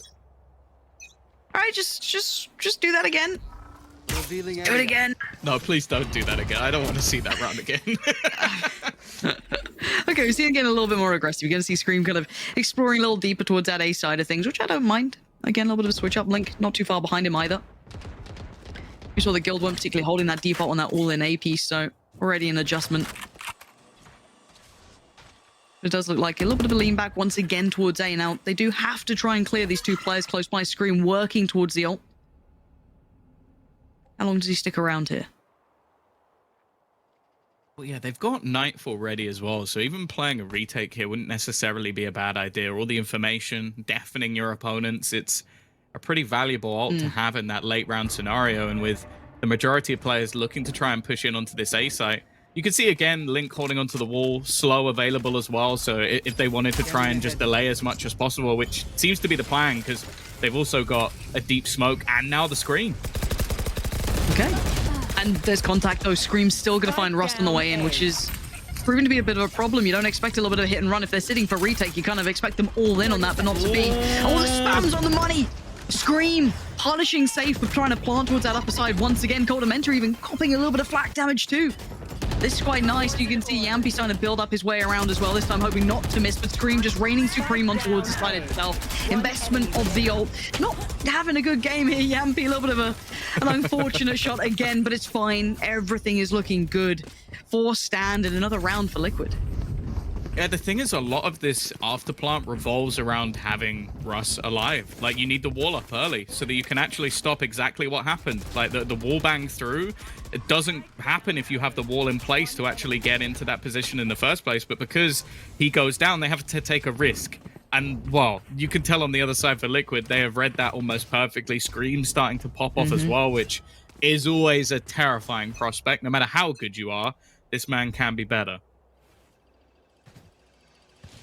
Damn, Tom, that's, you know, give him some hope. Maybe one day they can catch up, you know? Damn. No matter what you do, you disagree? Scream will always be better. Do you disagree?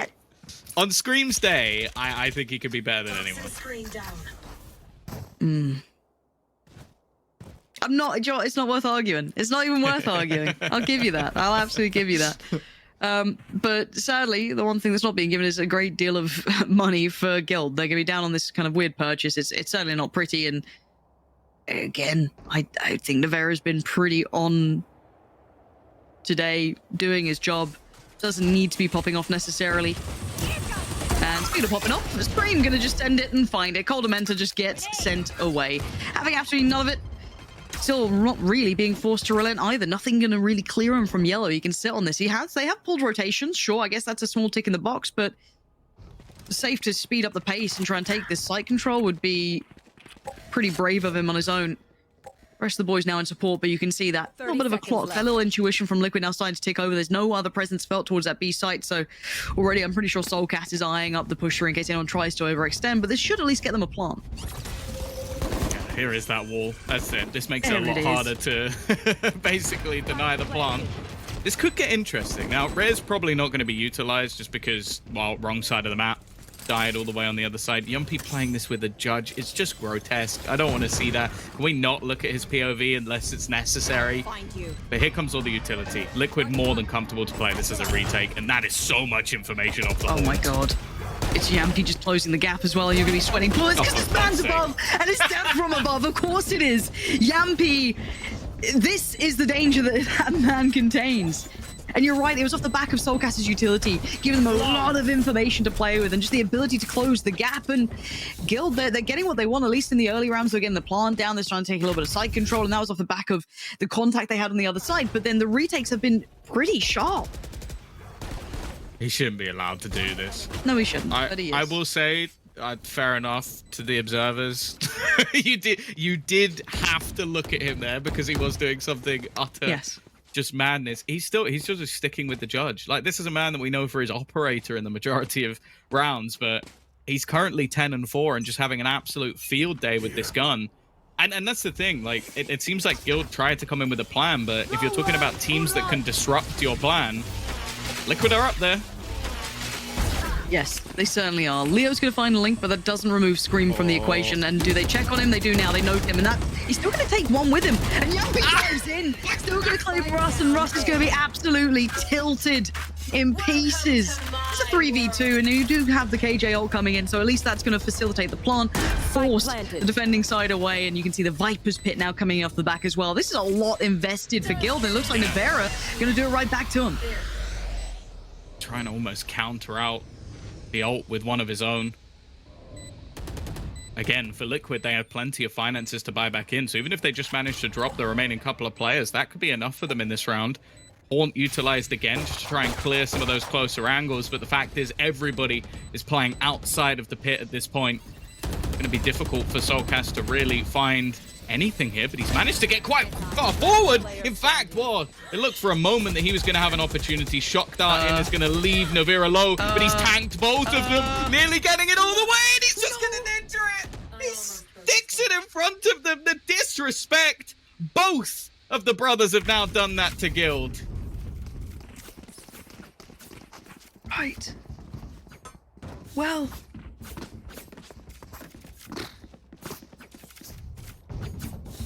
Something in the water, Tom. Something is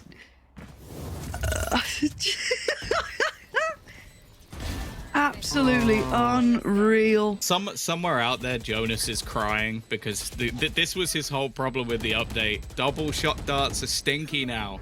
You can't get those kills as easily, and I feel like Guild need to know that. I guess you'd expect you did a little bit of damage onto Navira, but the man just stuck it, for God's sake. That shouldn't be even a thought.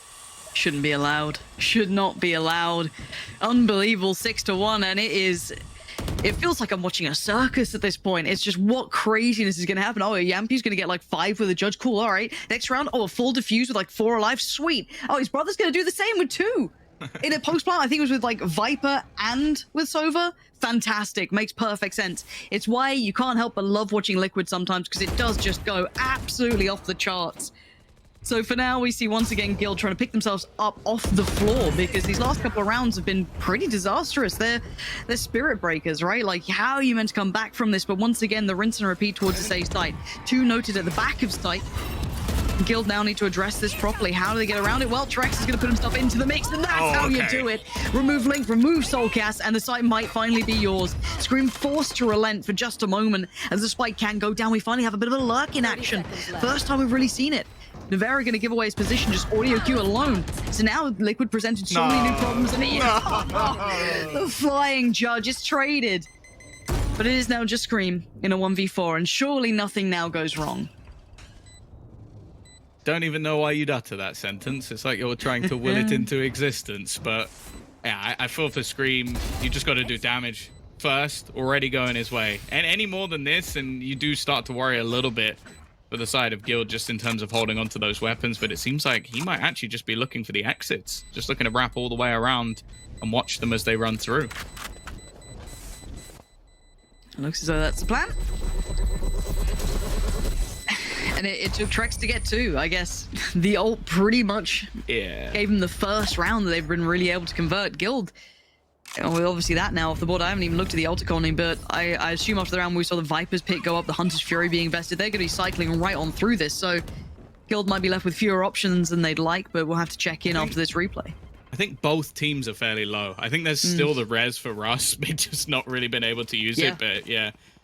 The funny thing for me, though, is that like I remember when Yumpy first came in to Valorant, he was running around with the judge. Sliggy managed to get rid of that, like remove it from him. Sliggy leaves, right back to the judge again. It's like nothing ever happened. It's one of those things that's hard to question when it works, but then you sit there and go, but it shouldn't. It is, but it shouldn't. But Yampy on an operator, now that's a whole different thing for me. You can't help but enjoy watching this guy play. Where he is. Yep. I mean, he's commanded the entirety of the site control. And then some. Well, this is also the direction that Guild have been going in for the majority of rounds. This has been an A-site simulator. We haven't really seen a proper B execution come out of them in the entire match so far. So the fact that he's got this much control is terrifying. Yeah, and Scream's going walkabouts as well. Keep in mind that he's going to be working down Tube as we speak. Now, there is utility on the other side to keep him at bay. So that might be helped out a little. Navera's going to be forced away, down super low. I think it was about 20 HP, 23 to be precise. And Drex has actually found the frag, which is huge. This could be the first time they're actually able to make a bit of an impact here off the back of that pick. So again, Spike not going to be able to go down just yet, but should be allowed on the second try. A lot of the denial utility is gone, but they've broken the wall in the meantime. Now Soulcast comes through alongside Scream, and they're running out of time. Yeah, not being able to get the plant down in that moment. Scream putting his life on the line, and rightly so. Even just to deny that, that's huge. It's a 3v3 with no plant. And the spike down in basically no man's land. It's just a spam from Link, punishing Safe, and that's going to be disheartening to say the least. Yampy's found Cordamenta, and Leo's great, but this would need some real greatness. Yampy's not allowing it, and Liquid carry on as they mean. And again, roll your mind back to the start of this round. The fact that Yampy took so much space, Tom, it just allowed them to have these rotations in. You had now the likes of Scream, he was working mid a little earlier, but then he pushed down, got on the site, got down and dirty with it, denied the plant. This is just brilliant rotations off the back of space being taken from Yampy. Well, this is also just one of the major reasons we've seen even Liquid in the past with Soulcast, and I think at one point Optic were even running arrays just for plant denial, just being able to delay that extra time, do the damage to the wall, and then just leave them in the open. And that's the problem with that B site take. It's still very easy to spam where you want to be planting, and from that point onwards, you're still having to fight that angle again and again. You just see those kills coming through the screen. And again, they're going to go back to trying into this B site once again. Now, the support isn't necessarily there, but you can probably rely on Navira just to buy time. And they've committed a fair amount behind just to take towards yellow for now. Liquid do have 4 players here. Keep in mind, they're putting full faith in Yampy, and probably rightly so. Yes, they've still got a little bit of a look towards the middle. You got Link kind of keeping that in mind and finding Safe. That's taken away the back line. That was the only player really holding this potential default in case anyone did go exploring, and now with that gone, this feels one-dimensional from Guild. Stuck a little, and if Liquid is sitting in deep and just holding these angles, they've got to find a way to somehow get towards site. Yeah, this is almost when panic starts to set in. Wall going to be up. This time it's more aggressive, though. Leo's trying to fight them, and while he's not won that duel, they will get an after plant, but the cost of it is huge. Yeah, you're right. They just had so many players on this site so early for Liquid. And again, Cordamenta's done in. Just senses dulled and punish, and the location revealed. This post-plant retake is gorgeous from Liquid. Drex, he's so noted. Yampy makes the most of the utility invested off the back of Soulcast. Diffuse is going to come out, and Liquid look really robust right now. I know we saw some, you know, the kind of circusry of it where it was just this kind of madness. You had Yampy flying around with a judge, and you know, some full diffusers. Like, don't get me wrong, there were some weird rounds, but then you see the kind of core of it as well. You see the fundamentals behind it. It looks pretty solid. I think as well, they just look calmer, I guess is the way I'd put it. Is like in every single scenario, like, okay, we've given up this, we found a pick on the other side, you've not been allowed this control, now we play retake as a team. And yeah, sure, Yampy is popping off all over the shop now with the operator as well, but that's only working because each time Soulcast has got in the information, 10 assists already on the board. Like, we were raving about the fact he managed, I think it was 14 last time. He's almost done that already, just every single time catching someone with that haunt. Yeah. And that's the thing, it's a piece of utility that I am certain coming into today, Guild went, we're going to counter that. They've not even been close. Like, not once. So we have seen someone pinged every single time, the trail revealing where they are from then onwards. And that's before we even talk about the fact that Prowlers are leaving people blind and in awkward spots throughout. Then you've had fantastic, like, utility just to slow people down from Link and Navira, and then Scream just denying the plant. They've come into this with a game plan of their own, and I'll be honest, I don't even reckon they expected to come here at the beginning of the day, at least not as a second map. I think maybe a third, okay, fair, but yeah, certainly not going to be a second. But by most accounts, if you'd seen how Guild had vetoed to this point, you wouldn't have gone, right, well, of course it's going to be Icebox. It definitely caught us off guard. But you're right, put under the pressure, they've certainly come up with what they needed. And again, I'm really enjoying seeing Fade find a quite interesting role so far. It's so hands-on. We've seen a couple of different looks, some to varying success, but you know, your mind goes to a couple of performers out there who've really made me a believer. FPX obviously is the easy one to go to. But again, Soulcast on new agents, once there's something about him when he's back in that grind, he finds so much value. It's, you know, when he first came back into that sky, when he really picked up that form, it's really nice watching him recreate, you know, find a little bit of that magic once again. His Astra is also cracked. Yeah. Like, the way he was playing last week was so impressive. Like, he basically won them Fracture versus BBL. I don't think that's an outlandish statement at all. Nope. So yeah, impressive. And well, now you look at what's coming in for Guild, finally managing to get on the board, reset. It stinks. You got a stinger. Like, that's all that needs to be said. In round 11, you're playing with a stinger. It's not the dream come true, Tom. I think it's a fair assessment. Let's see what Trex can do with it. Can we just get a Trex POV? Just the... Oh, that's ambitious. That's the most optimistic thing I've ever seen anyone do. Guys, he's tagged. Guys, he's tagged. I've got him. I've hit him for half. Half health? No, half a health. I appreciate you, observers, for trying to stay on him as long as you can. You're like, guys, it's just not worth it. He's not going to do anything. Well, we'll see. Again, that Fade utility, it's giving away so much. Oh, it just gets clipped on the side. Frozen. And still finds a frag. And now we look towards those post plants that have been plaguing Guild, that those diffusers coming in may be safe. But look at Yampy. He's so aware of this, posted on it, not gonna look away for a moment. And Leo, well, the shots ain't hitting and the diffuse ain't stopping, and it is gonna be Liquid just living life to the maximum. It's rough out here for Leo right now, and Liquid just reaffirming some of our, you know, some of those doubts we had maybe before now gonna be wiped away, right? This is just like, oh, it's okay, they're back in it, it's fine. It was a weird map one. Guild look absolutely, you know, off the charts. Now it's fine. Liquid are back and they look great, Tom. See, the funny thing is, like, we'll meme that ult, but it was actually really useful because it forced every single player back, and the rest of the team were alongside him. So, like, although it did clip the wall and he could have got a couple of kills, the fact that Liquid are playing as a unit in every single one of these retakes, it's beautiful to watch, and Guild can't do anything about it. Nope. Now they've got a reinvestment, and well, see you later, safe. Solcas. Absolutely loving it. Just beaming people. Yeah. Safe with the op coming out. I mean, desperate times, desperate measures, I guess, is the way it goes. One of the only rounds they won was with a showstopper on track, so at least him being able to get the orb is something. Like, maybe he can make the space they need. Paranoia, though, is nasty. They even have a nade to follow up, and then Link swings, but he doesn't quite manage to get the kill. It's a nice attempt, and it's also given Scream a little bit of extra space to try and fight back through. Lockdown should force him back, but it's whether he actually chooses to go back. And he does. Yeah, he does. I was desperately watching that minimap just as we got to. I'm like, is he fully going back? He is. Okay. So again, roll your mind back. A couple of the rounds were completely dependent on ults coming out from Guild now. Already Navarro's gonna find Russ. There it is. Still gonna find two. Scream, Soulcast gone. There's hope, but maybe, just maybe, Yampy can do something with this. He's in a weird position. Of course he is. It's Yampy. So Spike gonna go down. Spots one. Did he get noted? I don't believe so. Spot down. And the shot goes astray. This one will probably hit. Oh, there it is. There it is. It's Yampy all over. 2 HP in a dream, but there's 3 players, and surely they shut the door on this round. Oh, I don't want to watch anymore. I can't. I'm like, why? There we go. There we go. Why with the shorty? Oh, well, Guild get a third.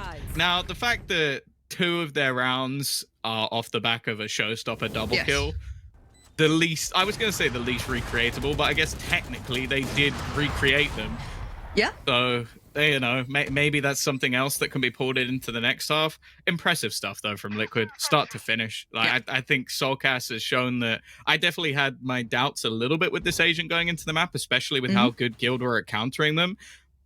They barely counted him at all. Even in that last round, I think the Haunt caught all 4 players exactly where they were for Yumpy to just have that knowledge going into the clutch. It's like, it's had its value, and I think every single member of their team has been playing very, very well.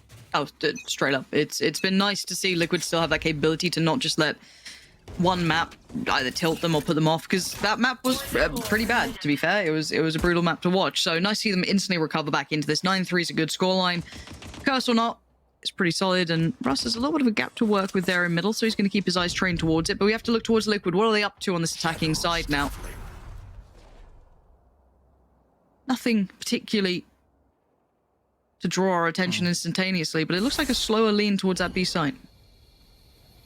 Yeah, it's patient from them. An aggressive alarm bot, but I feel like this is almost just being utilized to sell the, okay, they're playing further back, when in reality, Trex is set up with a nade, and you can already see the cross is being held by Safe as well. They're just trying to do as much damage as possible. Well, nice shot to start. Yeah, very nice. Now this layers. Gilda can commit 3 behind yellow here. It's a little dangerous in my mind. But let's see how it works out for them. Again, Liquid taking their time, not in any particular hurry here. Spotting players towards the back of the site, spotting out 2, and then the swing from the 3rd. That's Safe trying to get involved, but it's Trex to punish again. Catches Scream, his opposite number, and Trex is just dominating this round. 30 HP on Navarra, sitting like the walking wounded, and Soulcast by his side, but not being given many opportunities. Trex happy to put his life on the line. Actually deals with the utility invested from Soulcast, but Leo with the overextend. 12 seconds now. But Guild still have 4 players standing, make it 3. Safe, Russ and Coldamenta. Oh, no. One.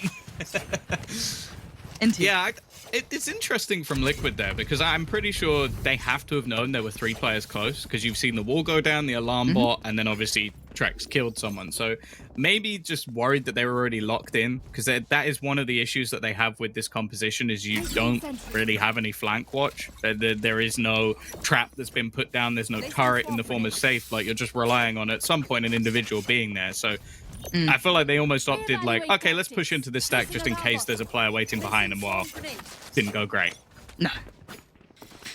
No, and again, we have highlighted a couple of the players from Liquid, but you can't really ignore Trex. I would say so far has been one of the main proponents of some of these rounds even being on the board.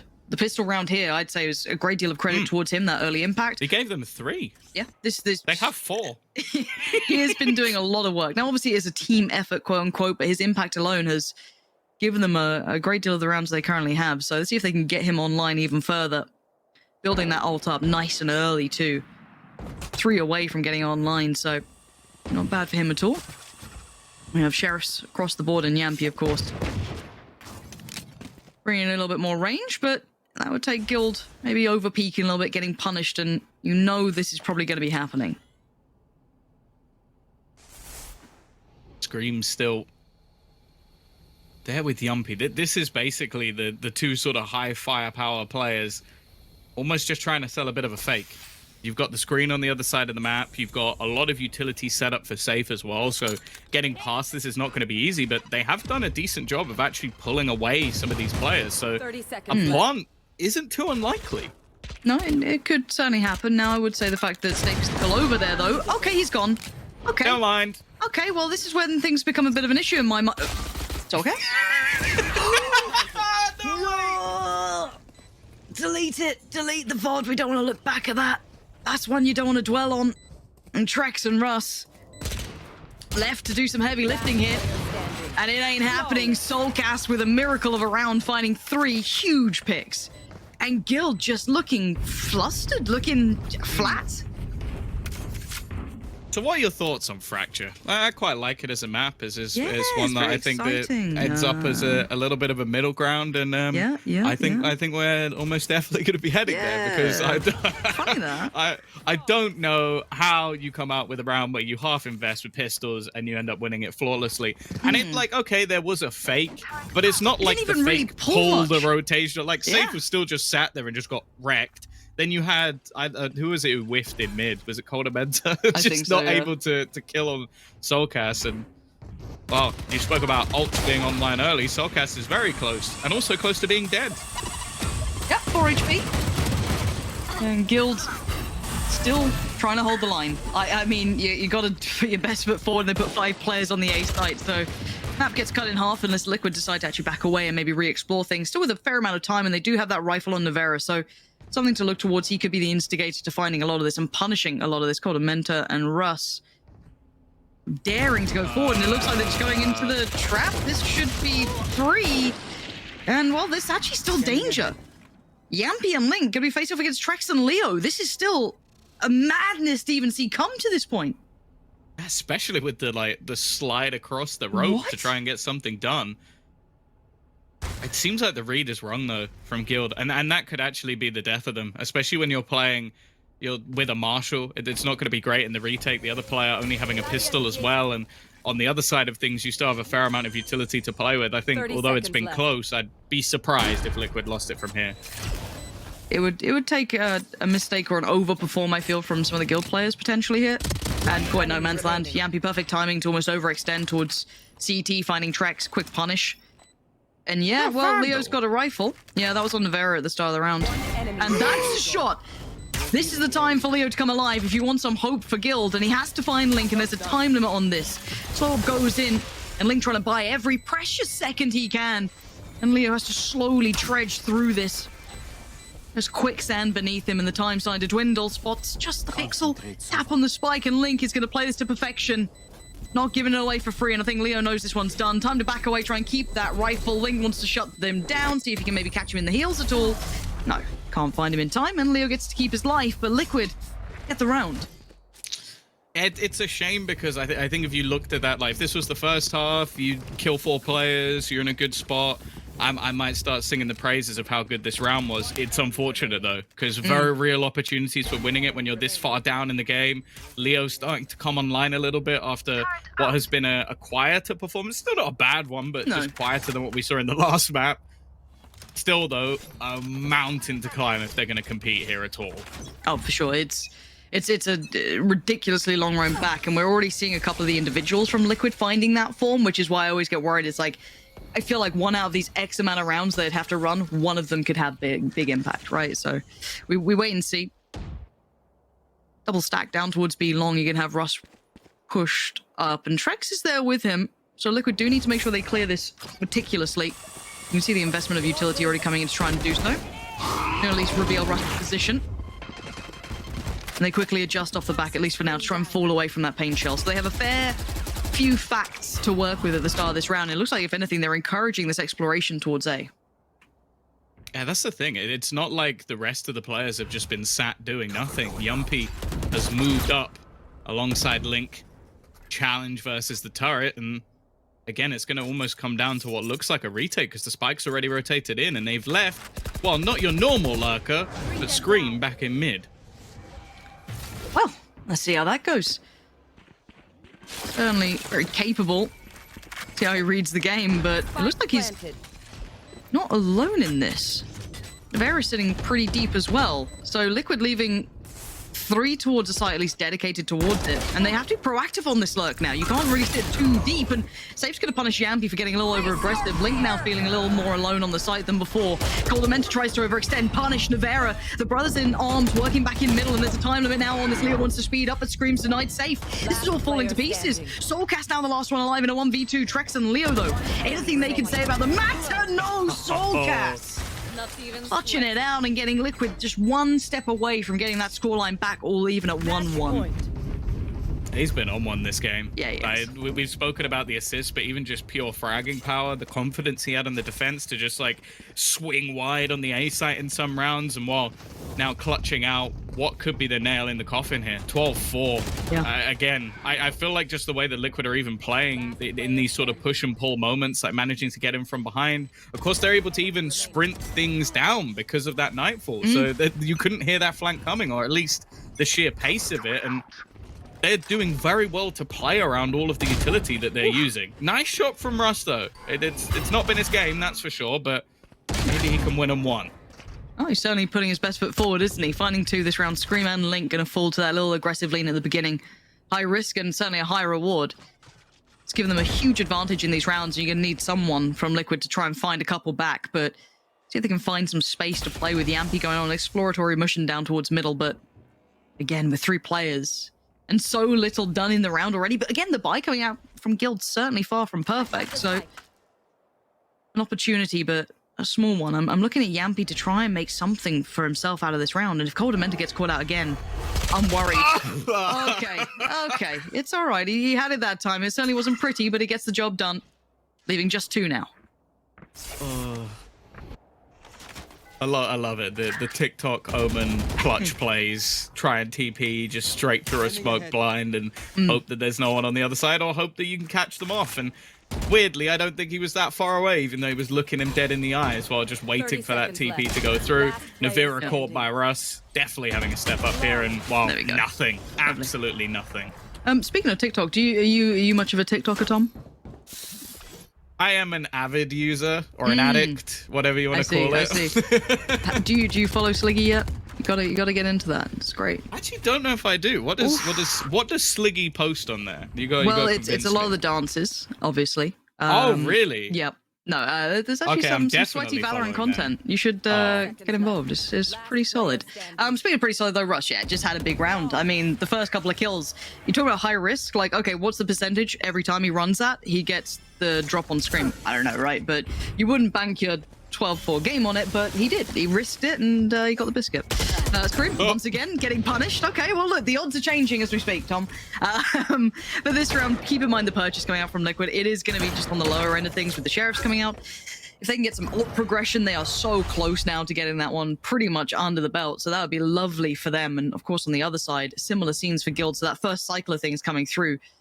And once again, we ask, can this scoreline be made to look close? Can it look like a game that could have a comeback to it, or any sort of sweat on the brow for Liquid? Because at 12-5, you're feeling still quite comfortable. Yeah, no real reason to sweat. It's why you're still seeing some of these riskier plays, especially when there's pistols on the board. And well, Trex has put this one to bed. He's going to take a lot of damage, though. Maybe not quite worth the risk. And you have to be a little bit careful here. Prowler through, peek off of it, but Russ popping off. Another chance! What a shot from Solcast, and he's going to get an afterplant here. The frag movie machine might have a couple more clips to be made of this, and Coldamenta going to walk forward. Oh. After all those exchanges, the Coldamenta's been either caught off guard, caught in a weird moment. I'm starting to have heart palpitations about that, but no, he kept his composure and kept Guild with another round in this. That's 2 back-to-back now, but they need to keep stringing it. The buy's going to be back in for Liquid, though. So again, keep that in mind. It may not be perfect. They may have, missing a couple of bits and pieces, not all the bells and whistles, but it's still pretty deadly, and those ults are now coming through. Yeah, both sides. This could be what I like to call an observer's nightmare, with just ult spam coming through all over the shop, multiple Viper's pits potentially coming in. And again, we're going to see this deep control. Now, this is something they've done a couple of times, wall being ready to put up, but with Scream's potential aggression, they've got to be careful. Like, it's not really worth the risk of placing a wall down that he can just go over. Oh. Okay, a little bit of back and forth. All right, we've just got some aimers coming out to play right now, Tom. Some weird plays and some aimers. So you know what? Just strap yourself in for the rest of this round. It feels like Yampy going for the double dip here. There's a little wander. Sees nothing else towards middle. We know they're kind of sliced right down. But again, that one pick does open up options towards middle. You can see instantly they're going to try and find that information back. The Aldrone, I don't think, really got him much information for old Leo. And Yampy might just be finding the perfect time on this. The fight comes out and Trex wins it, pops it, all goes in, finds Soulcast. Huge impact from Trex alone, but the trades are there. It's a 2v3, Tom. It's still game on. At least they've managed to clear out Yumpy. I feel like that was the biggest danger, just that flank coming through. It's over the top for Link, and well, he's done some damage along the way. Plant should go through. I don't think there's going to be much they can do to deny it. Just running and gunning for Coldamenta, but they've held on for now. Here we go. You got 10 seconds, 9. Count it down. Guild dependent on time here and has Liquid put their backs to the wall. Guild gonna be closing the gap. And Navera, what more can you do about this? Has to dip away for a second and finds the frag, punishing Russ. Anything else to be seen though? Diffuse gonna be toyed with, and Navera. he's found Coldamenta. Navera, he's on a tear, and we know where Safe is, but he doesn't. And now timing is everything. And time is ticking. Safe has to close the gap right now. Navera denies.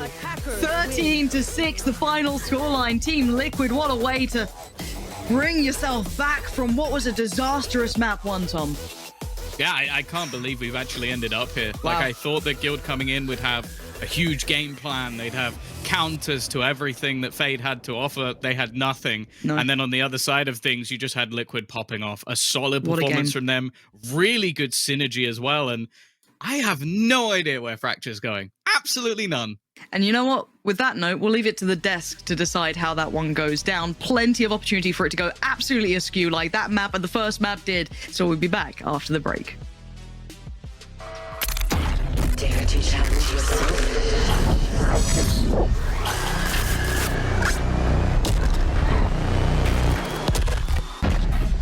Who's next?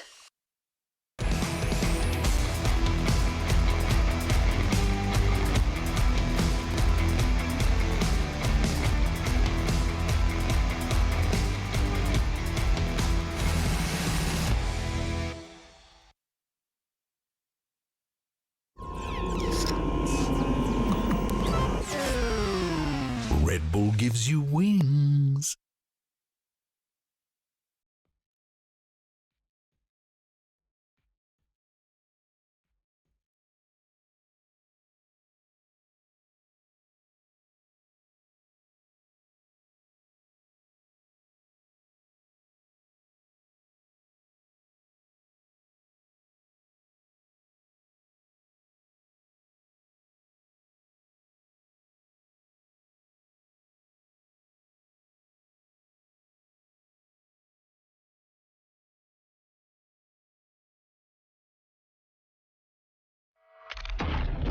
to challenge your service.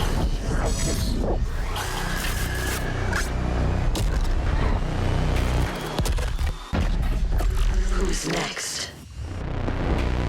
Welcome back, friends. Team Liquid versus Guild continues, and Liquid, they've managed to flip the script on their opponents, and we went to Icebox. Liquid just took it. I don't even know actually what to say about all of this, because when you look at map 1, like, okay, this should be for Guild. Liquid just looked completely defeated. We go to Icebox, and it was just the absolute opposite, Lothar. I feel like whenever I say something like a compliment about the team, that they're trying to remove their bad habits, you know, and I compliment about that, then suddenly, yes, they go back into that pit. And it's Guild, like, I swear, this is the team, I have to start counting it, that has the most rounds that are being just run down the clock, and they just cannot plant because the spike is lost somewhere out there and they cannot reach it, and they just do something really odd that they cannot then capitalize on. It's rampant. Yeah, but to me that actually is a props to Team Liquid. They knew that obviously Guild picks this map, they know what they're going to do. We see the Killjoy, and Tom is right. Liquid is not running the Sova. It looks like you're going to have an easy time. What Team Liquid changed on this one is actually getting back the balls that they were missing on split. They were like, actually, we don't know if we should take the duo. Hey, we're literally supposed to take the duo. Well, Liquid, we just don't let the plat happen, because if we allow it to happen, they have a lot for them to play for the post plant. They do, but they also have to play it efficiently. That's something that we didn't see. We're just running them down. I mean, Yampi had some pretty major impact overall while anchoring the sites, but there's also an insane amount of clutches that were happening on this map. Ridiculous. Liquid won 7 clutches. Think about it. This is a 19-round map, and Liquid won 7 clutches. Guild won 3 clutches. Like, that's overall 10 rounds that were just won by clutching it. That just showcases how chaotic this map was. That doesn't even touch on, you know, the placement for Sova, for example. The fuses, the ninja ones that we saw a couple times from Scream and his brother. There's a lot that we can dig into, and that's exactly what we're going to do. We're going to talk about Soulcast in this moment, Kakuka. Yeah, I think that one of the reasons that Team Liquid looked so good is the way the Soulcast was used in his utility. Not only on the fragging department, he was amazing on this map. I think that he was the main person doing that job of actually giving the extra information and giving them safer grounds. I think that the Prowlers were super effective. He didn't hesitate when he had to use the ultimates. They knew that they needed every single round because they needed to break Guild's mental. I think that they did a great job, because I do not think that Guild came in with the idea of, yeah, the attack is gonna go a little bit wrong, but hey, on the defense we're gonna destroy them. No, and one of the reasons that Liquid achieved to get this map was thanks to Soulcast. I think he's having a great stage. Yeah, I mean, the Fade usage was actually really good, surprisingly actually, because I thought that Guild would be prepared for the plays that we have already seen from Liquid. We have seen the positioning from the Hound being used on the top of site in that small little window. That's something that we have seen Liquid use exactly before. No one is shooting Prowlers as well. They're just being ignored, and just instead of just destroying them, they just get the value. It's so odd, but at the same time, props to Soulcast. He was playing really well. Well, all of our hearts were beating pretty quickly now between both of these maps. And to continue on the cardio, Lothar, off to Telestration. Telestration. Okay, so the Telestrator fragment is something, you know, I'm not going to break down like a super complicated play and then talk about executes. I will talk about min-maxing here. This is a round that was one of the, let's say, game deciding in my eyes. And it showcases how being efficient at your own utility can win your round. Pay attention to the minimap. This is round 7, where Nivera will stick the defuse inside of his own Viper Spit. On the minimap, you can see currently that 2 Viper Spit being used at the same time. That means that there's DK affecting anyone in that area. The thing is that Nivera now cannot really defuse because he knows there's so much possible and utility that Guild can use. Pay attention that unfortunately for Guild, inside of this Viper Pit, there's still an orb that is being active right now. So Coldamenta is running down his own fuel when he is having a Viper Pit still active. And when we're gonna press play, look what's gonna happen. Nivera is waiting out the Viper's Pit. He goes in, he sees the Viper's Orb. Now it goes down, and he still is not defusing because of the post-plant utility on the spike. But he goes now to defuse it at this point. And before this second shock dart lands on Nivera, which is not killing him because of the nerf of the shock darts, there was already enough time for Koldamenta to react and put his Viper Orb again to be active and put in the DK on that player, which will essentially kill him because it will deal the minus 30 damage instantly, and the shock dart kills off that player. But because of the inefficiency of using that one piece of utility, they lose that round and they cannot convert all of those ultimates that they use in it. I mean, he picked it from his brother. We know that pros don't fake. Scream didn't, so why would Nivera? True, why not? Make sure, what is it, the brother power that we're calling. This is a great thing to see between the both of them. But now, on to our third map. Fracture is up on the list for everybody watching at home that didn't catch the pre-game. What do we expect then, Lothar? What can we do? Complicated. I mean... Yeah, so here's the thing, right? This is the map that Guild lost against Big, but they have decided to go to Fracture instead of going to Haven. They had that last say-in of where we're going to go. So it's two ways of seeing this. They feel like maybe Team Liquid had an easy time to counter-strat them, but on the other hand, is what we've seen, all that you have on Haven. I mean, it's how do you counter-strat a team that just changes every single time as well, right? I feel like I feel like in this map decider, it's also hard to say what we're gonna have to expect because the teams are just playing very chaotic right now. Like the Icebox, anyone would be ready for what we have seen? Like this is just a complete blowout when it comes to like personal performance as well from the players. So as much as I would like to talk about like, oh, we can expect this and this and this happen, I feel like this is one of those matches where we are currently just waiting for the outcome of the third map and not really anticipating anything. I think that one of the things that definitely was lacking there on Split was, you know, a little bit more of the Astra performance, let's call it that way, because sometimes the timing was against them, because now also with the Astra nerf, everything has been nerfed. You need to take your time to actually, you know, retrieve the stars and actually use them another way. If we do not see changes from Liquid, we're going to see Solkas playing a solo smoker on Astra. Now, he just had a crazy game on Icebox, so we need him to bring that energy back. Thing is, again, is a map that Liquid has played, that Gil is definitely prepared. But for the preparation that we saw on Icebox, is Liquid going to have a quick response again? Well, Guild on Fracture also didn't show yet what they do on this map, on this patch, right? Before, we have seen them play double duelist, we have seen them... Chamber, Sage. Chamber, oh yeah, right, what I'm talking about, I even broke it down in the pre-show. Yeah. Happens to all of us. You need a vacation. I need, again, another one. vacation would be nice, right? Yeah. So when they play the Fracture, they divide on attack a very specific way of controlling the map. The chamber goes on one side of the map, controls one south or north part of the map, while the other 4 players are gathering information or space on the other side of it. That's something that Liquid can learn from and maybe counter-strat as well, because the punish on chamber can be done by just pushing him. I think that one of the key parts is also going to be Leo. We were talking about him a lot during especially the first map. He's going to most likely be playing on that KO, and knowing that Liquid is going to be so reliant on that utility and actually controlling the sites, his information is going to be the most determinant to Guild. Oh, anybody else that you see kind of popping off for Fracture?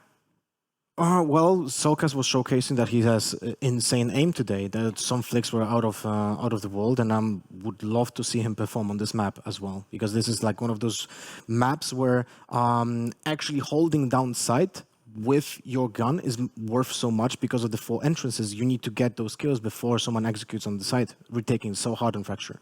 Yeah, and also Yampi, again, if he plays again with the Sky, if he's going to be with the Operator.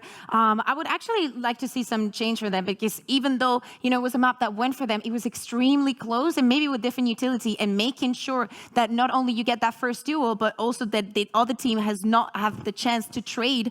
Maybe it gives them a little bit more of a boost on getting the map. Trex and Koldamenta also had some of their moments, also in these first 2 maps. They had some pretty impactful frags. Koldamenta at some point even kind of, you could rename him to Hotamenta at some point with some of the kills that he was having. Do you expect them to also show up here on map 3? They need them, definitely. If Trex is playing on the Neon, he's going to be, he needs to not only set the first ground when they try on an execute, he actually has to go for the complicated stunts and actually reading when your opponent is to actually make sure that your money is where the win is. Well, with the Neon as well, and you have Breach as well in the composition, you have so much utility to take the initial space on attack.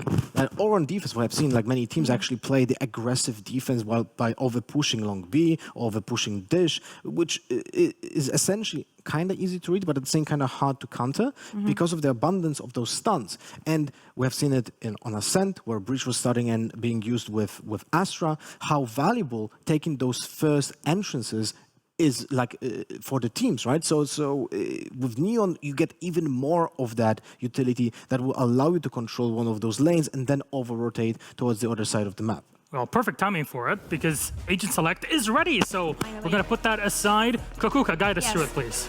So basically, more of what we just said. If we do not see changes on the side of Gil, we're going to have that double initiator, Bream as a solo smoker, the chamber, and the Neon, you know, set in the ground, and that is an alarm, but everything is okay.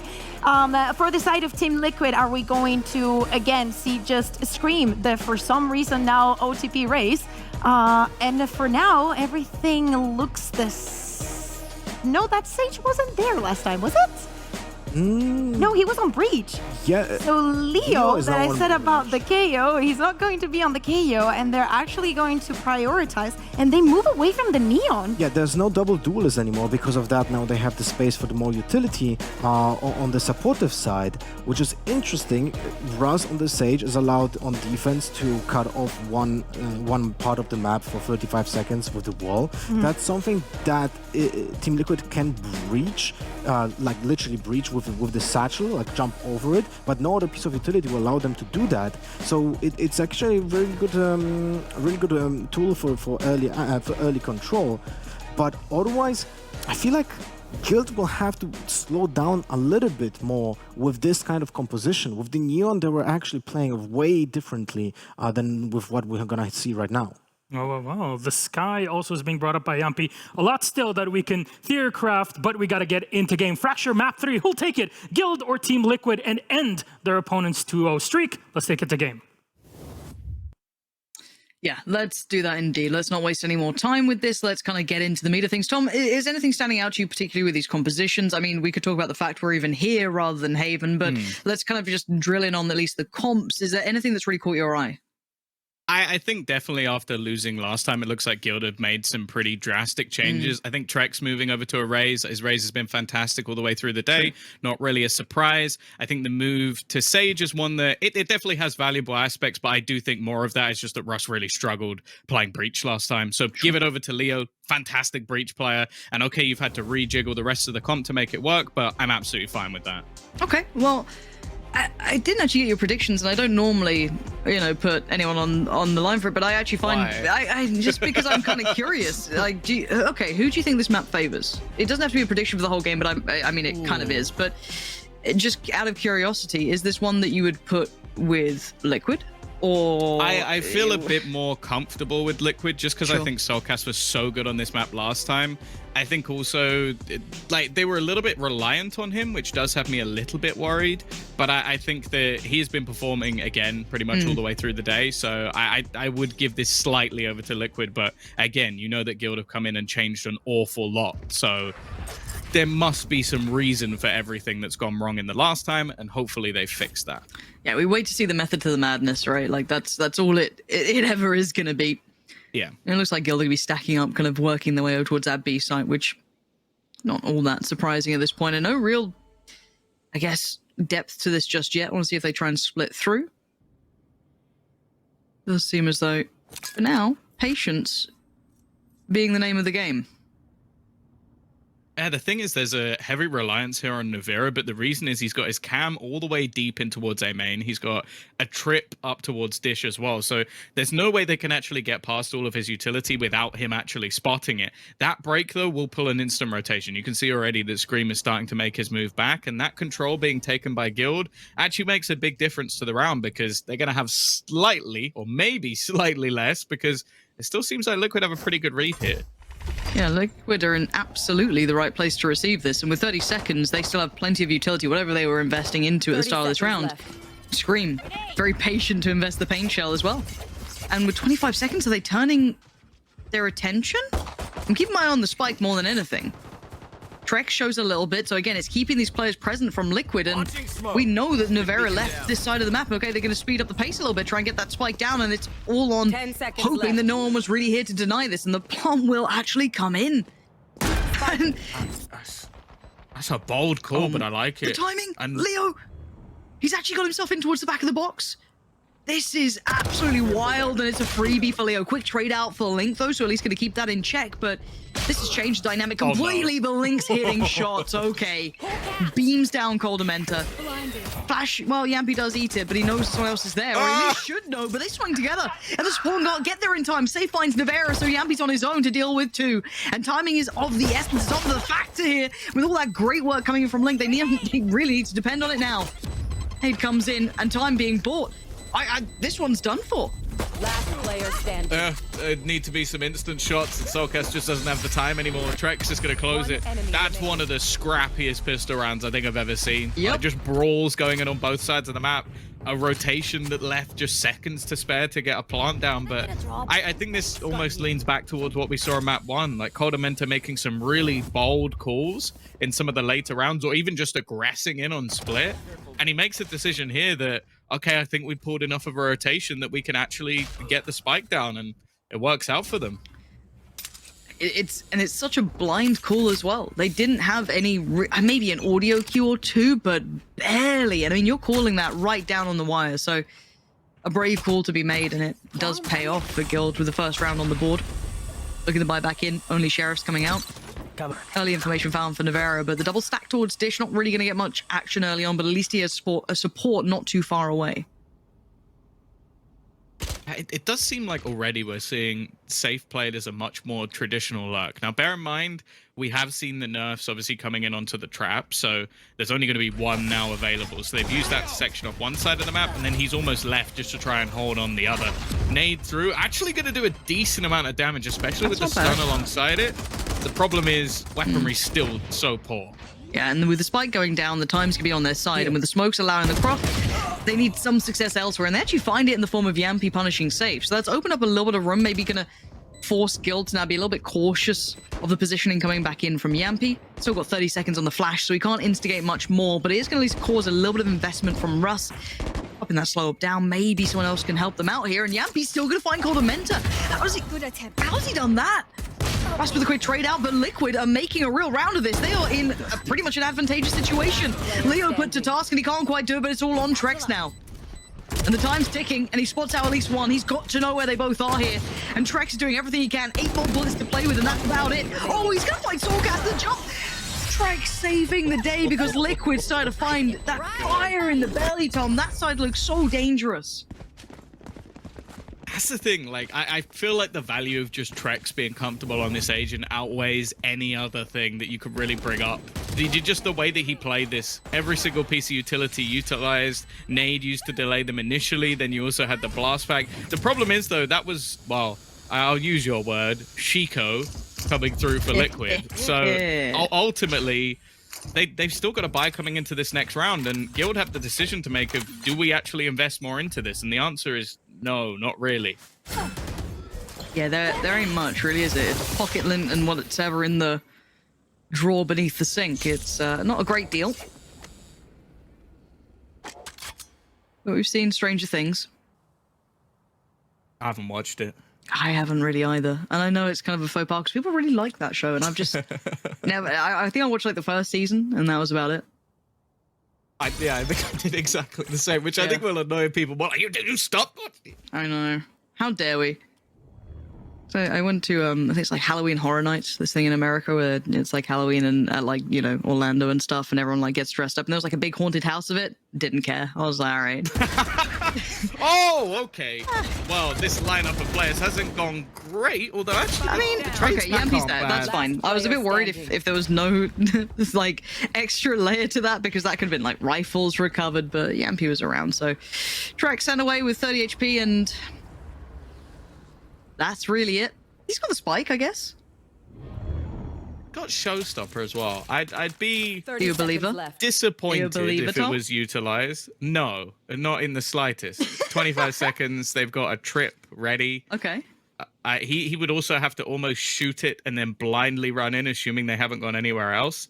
The only thing is, Liquid are currently They're completely leaving. wrong. Yeah, they've made a choice, and it is the wrong 10 one. seconds left. But does he He get the doesn't plan? know, though. No, of course not. He's just playing with the intent that someone's probably in tower. They've already closed the gap. Navera, a little ahead of the others, but it's fine. Rifled up, it's still sitting pretty enough, and 3 remain. So, I mean, Guild made a round of it. If they'd maybe cost one more player, that rifle forced their investment, that could have been even nicer, but it's not terrible from Guild. I'm going to put Liquid on notice. Yeah, and on the other side of things, I said there's a showstopper ready for this next round, and we've already seen how effective it has been throughout this series thus far. I think Scream, if he's going to continue to be cheeky like this was one of the things that, at least in the first, I think it was 5 rounds versus BBL, they really struggled to play against, was just Scream almost disrespecting them and having a lot of support. Like, they send all of this utility alongside him to just try and garner extra control, and you have to do that on Fracture. If you turtle, things go very badly wrong. No, and I like the idea of just investing behind Scream. I mean, we saw what Fnatic looked like with Alpha here, just finding so much freedom on this map, just kind of unleashing, especially on the Raze. It was just gorgeous to work with and watch him play, but already Liquid getting quite proactive. I don't mind that at all, and it's not just, one player doing it. As you said, there's support systems behind this, but now they're going to look towards the other side of things, and Trek's already going to take space over by Dish, but the Flash going to give away the game. Yeah, Yumpy as well, having Seekers, especially going into the late game with all of these players split across the map. You can see it's a very wide set of control currently out for Guild. Like, they are playing this as much of a default as they can. The problem is with the trap being left early, they don't really know how far the push come in. In fact, there was a cam deep in towards their spawn being utilized by Navera, so they have to be very wary of the positions they've already lost. Bomb buddy. Ooh, Scream. Dangerous game. Oh, Okay. 80 HP. He's alright. Seeker's actually coming out as well, so it does reveal at least there's still players lingering around the... Yampy. He's heard all these steps. He's got a flash to play with. This could be huge. They check it, they do, but it's a lazy clear, and Yampy gets to deliver. This is perfect work from him too. Is great. It's going to buy time for rotations. You could not ask for a better play from the man. Yes, maybe you could have timed a bit better on the third with a flash, but still, it's going to tee them up so nicely. Soulcast getting away with that naughty. It's playing over by the box. This turns around. Couldn't quite convert, but again, 9 seconds left to get that spike even close to the site with the casualties they've had on the way. This round's over with. Guild can't make anything of this. it's just gross. Like, having those sort of layered traps from Liquid. The fact is, I think the plan was almost setting Yumpy up to fail, and then Soulcast was going to be that sort of snake in the grass. The fact is, they get double their money. Both pay off, and, well, Guild are left looking foolish with the amount of time that was left on the clock. They almost used the Seekers as bait. They allowed them to go through in the other direction, and it really sold the idea to Liquid that there was going to be a play on the other side of the map, but they've fallen for that trap, and this is the problem. You're now going to be left with a weak economy. Liquid starting to build up some bank on their defensive side, and as I said, they're going to continue to push, continue to take aggression, so Guild are going to have to be ready for that. Just be ready, forehead. Scout destroy. All right, the hero rifle. Trex is good. See if he's this good. They've got so many ults that are close. Yeah, the Save is actually going to get the tour de force. That's the thing, like, having him with a rifle and now having the operator for safe. Like, here's someone that, well, even going back to CS, was a ridiculous AWPer. So give him an opportunity, and I would bet on him hitting the shot. The thing is, though, again, just look at where, can we just swap to Yumpy? Please, can we just swap to where Yumpy currently is? Because this is... Hey, observers, thank you. Appreciate you guys. Yeah, this is not a spot you should be allowed to have on the defense. Probably not, Tom. I think you're not wrong in this assessment. However, Yampy, of course, disagrees. He thinks that's actually exactly where he should be, and he's very happy with this. He thinks that should be very much allowed. But it is very indicative now of what the intent may be. With Yampy allowed this much freedom, they can have a little bit more faith behind having these two players stacked up as they are. They are reading this quite nicely for Liquid, going to get themselves right back in, but actually Trek's ahead of the curve. Link left out just in the middle of no man's land. They carry on forward. We knew it was a hero rifle, but there's more behind this now. And Russ still gonna find the second two. Russ with a shot and a half, and Guild aren't even depending on the players I expected. Trek's gone and Safe not finding the shot. It's the others that are just hanging him out. And now Yampi, yeah, he may be up to no good like normal, but how much can he get done here? I don't know how much they know about Safe with that sort of force in play. And Leo watching this gun barrel shows it's comfortable in Guild. Unlikely scenario, but the timing, unfortunately, a little for Link there, caught in just no man's land. It just seems peculiar because they basically locked them into one spot. Like there wasn't really anywhere else they could be on the map as this push came through, and yet it still didn't look like Liquid were actually ready for it. Now, sure, that wasn't the be-all and end-all of the round. You had to have some crazy shots coming out from Russ, Leo managing to trade effectively, and then obviously Yampi at the end is just screwed, but yeah, it seems surprising that that's the round that Liquid let slip because they had everything to play with. Yeah, it's not often you get, you know, the checklist of things you really dream of and then it goes astray, but again, we have seen that pop of potential with some of Guild's players, but it being Russ that time as well, hitting two nasty little Sheriff shots is certainly going to help matters, but Scream going walkabouts, as is Yampi, so once again, getting early information, so bear that in mind, they should have a decent idea. Now, of course, there's potential for that not to be the case, but this should really confirm it already. So much presence noted. A tower position coming out from Yampi. He's not going to be able to find too much. If he can play his life, though, that'd be great. The timing's not great. Trex closing in so quickly as well. Yampi getting caught, flash in hand. Vera behind the smoke, but the plant's down, and Guild will be happy enough already with this. They've been able to take all the extremities. Basically what they gave up when they were going in for the initial take, they've managed to reclaim going into the after plant. They've also got themselves a showstopper if they somewhat need it. And okay, there is still on the other side a couple of ults. Maybe the Cosmic Divide can give them a way back in, but more importantly right now, time is just being bought. They need to make a move. And yes, they forced Trex away, but there's layers. There's still 5 players to clear. There's complementary positions, and Safe's going to at least catch Navera on the way up. Scream trying to clear towards tower. Sends in the ult, finds nothing, and Safe puts his life on the line for it. It is traded out, but again, look at the numbers. Still so favorable towards Guild. And the post plant's perfect. Another on the board for them, and that's after Liquid trying to explore so much, trying to find what Guild are up to by process of potentially elimination, and it still goes wrong. I almost feel like Guild have started to use that against them a little bit because at least in the last round, they just played it as a 5. There wasn't like a crazy lurk. They realized they're losing map control, but the thing is for Liquid, either they push into the 5 players waiting. This is exactly what BBL did, by the way. Just basically turtled as a 5 and just waited for them to get aggressive. Either you push that stack of players, which you're probably going to lose, or you push the other extremities and you give them space to play with. And so just going back to this basic sort of hold for Guild actually worked wonderfully. And while Liquid are now going to have to try and find a fix for that without actually having the money to do it.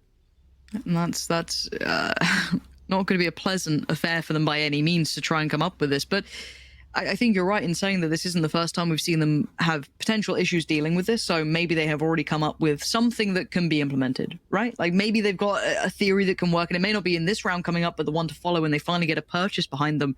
Maybe a couple of facts to be found in this, maybe try and explore a little bit more. But I am impressed with Guild so far. It's hard to not be impressed by Trex individually.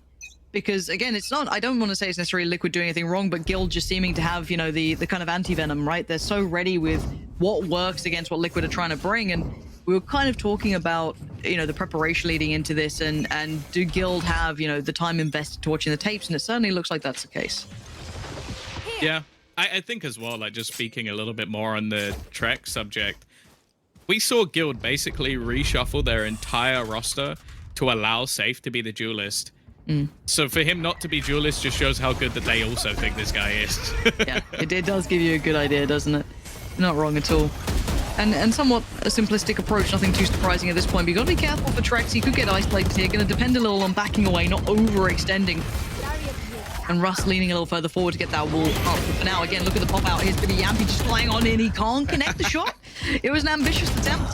Same can be said for Navera trying to play his life out. Stogas did find Trex in the meantime, and Coldamentus a little bit lower than he'd like, I'm sure. So Guild staying as this just pack, trying to play together.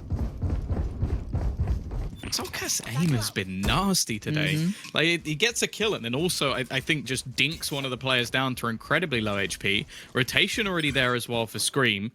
He's in such an unorthodox spot as well. Like he's just playing default. It's not the normal place for anybody to stand, but It's still going to be cleared. 30 seconds left. Controlled from Guild. They've just got to worry about Link. The only thing is the time. Now, Yeah. I don't think he's going to use this Rolling Thunder, but if he did, the clock gets low. I was getting a little nervous. If Link had stuck around and or maybe just caught a bit of the timing on that, he could have punished it. Because you're right, you're 10 absolutely seconds right. left. The time was becoming that little bit of a worry in the back of my mind because things go wrong, right? A spike gets left, it gets dropped. That one Spike player just, planted. you know, it can become an issue. Now, we're going to need a little bit of that Soulcast aim to ring true Player once again. standing. Does have the rifle. So maybe able to take at least a fair fight towards Safe, and not going to be the case. Safe making it seem almost unfair, and Guild carry on forward for standing. And this is where I guess we look at what Liquid came up with in that timeout, right? Yeah, what's the concept? What's the theory? Because Guild have the opportunity now to just switch something up if they want to. If they really want to just throw him a curveball, they could do something completely out of ordinary. But again, it's been working quite nicely for Guild thus far.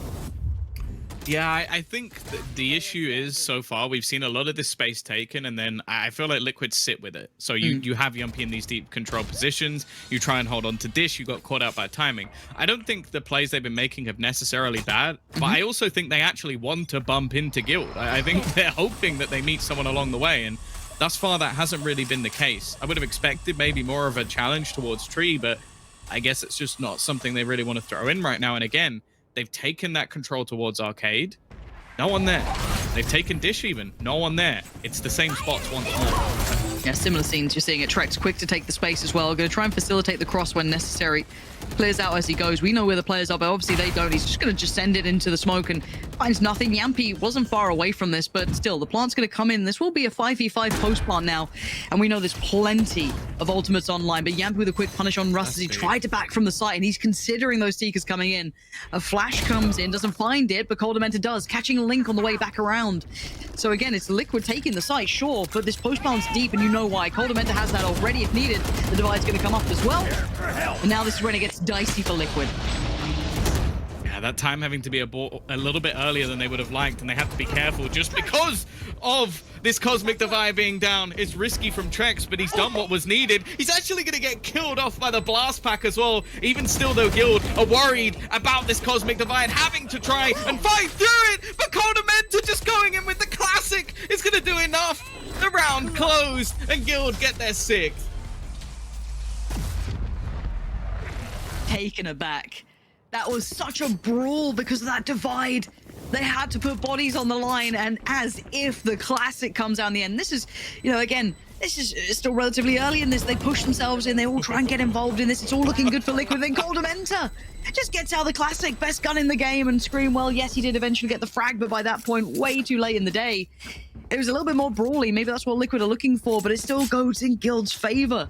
Still a couple of ults to be played with as well, and Liquid are getting their own back in eventually, but Yampy invested his. Soulcast as well put the divide in place. Liquid need to come up with a couple more answers, and quite quickly, I feel. Yeah, I think firstly that like the fact that Coldamenta's Molotovs have now been super impactful in a couple of rounds, Yeah. like just basically holding that piece of utility to make sure they can't get on the defuse. I also think Liquid were really unlucky though. The one player they lost early in that retake attempt, Link, Rolling True. Thunder. You combine that with a Cosmic Divide, I don't see Guild getting anything from that round because you would have been able to pressure them, you would have been able to take that control, or even just get the defuse to half. Instead, him going down was a big issue, and I think he actually was playing alone, trying to wrap around the back. Yeah, he absolutely was. Big pickup for them in this. I mean, look at the buy coming back out. Scream rifled up, but everyone else on the Sheriff's light armor behind it. They need a round on the board. They need to do some sort of damage in this because right now, the pace, the rounds, everything is being dictated to them. Spike going to go down. Coldamenta at the helm of this, and Russ just trying to keep a couple of angles safe. But now with the wall being broken, and Link this time going to get the punish that he wanted before. Now Leo the next on the chopping block, but not an easy shot, but he still hits at least the tag on it. So Link trying to make something out of this. Enemy down. That's unfortunate. That's the one rifle gone. And just as they try and utilize that Rolling Thunder, Sokas again, just hitting everything with the pistol. Flank coming through, but Trex wins the battle. An important one at that. And the positioning's still difficult to make this cross with Rust getting that little bit more freedom, tucking himself in. He has to be found by Navera and fast, otherwise it's all but over. Navera does get him down, but now they need to make the cross, and Trex still alive. Leo's still there. And it's all about timing. They just don't have it. Soulcast hit some belters this round. A couple of Liquid players did so well, but it's all for nothing again. Guild will give it up just for a second, keeping control at the very end. And again, look at that scoreline. It's starting to look deadly. It's unfortunate because a lot of these rounds have been much closer. Like, I'm not getting the same flashbacks to Split where, like, the rounds were dominated from start to finish. They're able to do an awful lot, even with just pistols in play. Again, Soulcast, when he's in the right place, just lands the most ridiculous shots. But unfortunately, they're not converting any of these rounds, so they're not getting the actual punish onto Guild's economy. And they still have things in their back pocket, like a tour de force. The other issue as well is I feel like Liquid have been pressuring that north side of the map almost every single time. And every single time we've seen basically an A main take or a tree push. Now, the one time they're going to pressure the other side of the map, Cordamenta is in their head. Cordamenta reading this really well. Oh, sure, sorry. As Mitch would say to make you feel more at home. Cordamenta. Is that better for you, Tom? Cordamenta. Why does he do that, man? I kind of miss him, you know? Because you know he did. Oh, do you not know he's half Spanish? Right. Right. Fair enough. Wait until he says shalabi. That's one of my best favorites. No, you're not. You're not. We wrong need that there. back. We do. If we could just get clips of that, I'd be super happy. But Yampy, in the meantime, has actually just called off state. That was a little off camera, but as you saw the push out through A main. But while this has happened, Dish was taken. Guild approaching from that northern side, as you highlighted. The first time they've really approached from it and gone for it. But you can see Link bided his time, waited patiently, called off tracks. The big punish has to be forced to swing. Does get found by Yampy. Yampy doing Yampy things, and oh my god, Russ actually can't scream on that. And the trade comes out, Russ is still standing, and I don't know how. He has 3 HP in a dream, he's gonna get tracked. Oh my god! How's he doing this? No right to do this, and Soulcast is already being wrapped on. I do not know how Russ was alive and how he got those frags, but my god, it's lining up for Guild. Okay, I know the Rosa ult meme was like a thing for Scream, like making the comparison. Where the hell did that ult go? I don't know. Like, it just disappeared into the stratosphere. Like, it looked like the freest kill of all time, and somehow he sponged it and then comes out with a multi-frag of kills. That's so unfortunate, because again, up until that point, Liquid, they get both openers. It's a 3v5. And somehow that round goes back in the other direction. They have got to be fuming. It's an absolute madness. I'm tilted for them. That's just one of those. God damn. 8-2 though, Guild really carving a lead for themselves now. And they've actually looked super clean in how they've been approaching this. Liquid, they've tried to be proactive on extremities. They've been trying to take control. They've been switching a couple of bits up. But I mean, it's just not worked out. And you're right, Cordamenta is being a big proponent in what's working for them. And space being taken again. Look at Soulcast. But again, with all of this, you can see that slow build from Guild eyeing up that A side. They do need to clean it out carefully and cautiously. But again, the site's all theirs for the taking at this point. You want to play? Let's Yeah, I play. think the unfortunate truth is the last round was the first time they've actually got things spot on. But they have gone for an earlier rotation here. They've gambled. They've taken some map control later into the round than they normally had, and so they're going to have them completely locked in. Nowhere else they can go, and they're just going to play around this trap. They don't even really have to break it, at least for the moment. Okay. I do want to see the timing on this, because Trex is a little further ahead, and Yampy's trying to Cordamenta. This is good. This is finally the timing working out for Liquid. Right place, right time, and Guild just can't make it work for themselves by any means. They've got problems on so many fronts already. Scream becoming a nuisance over by the door, and you can see Yampy on the wrap. Players just about everywhere. Frost is being watched. Blink only gets one per 13 seconds. Unless they make some terrible errors, this should be okay. There's a plant coming in, and Yampy just missed an absolute sitter. What is going on here? Soulcast has been kept at bay. This is Scream and Soulcast, two of the top performing players for Liquid up until this point. Safe. Ult out though, gonna keep Soulcast humbled for only a moment. Swing comes in, but the double peak, Safe's got it. And now Scream surely noted before, and Safe's punished them. They can't catch a break here, Tom. 2v4. Last round before the I switch. think that was a 2v4. It might have been. I think now, like, up until this point, I think we've given a lot of excuses, because I think rounds have been closed. Sure. I can't give anything for that one. Like, this is a moment where both players are stuck within the site. You've got Leo swinging out top and not dying. Like, the kid's nuts. Don't get me wrong, Sure. but there That wasn't needs that to be moment trades either. there. No. Like, when Leo hits, like, nutty shots or Trex does, you know it, right? It's just like, okay, fair enough. That wasn't one of those times. Oh, man, 2-9, Liquid. Head in the hand sort of moments coming in here. This is not looking pretty. This is when you're starting to get worried. looking a little too much like map 1 than map 2.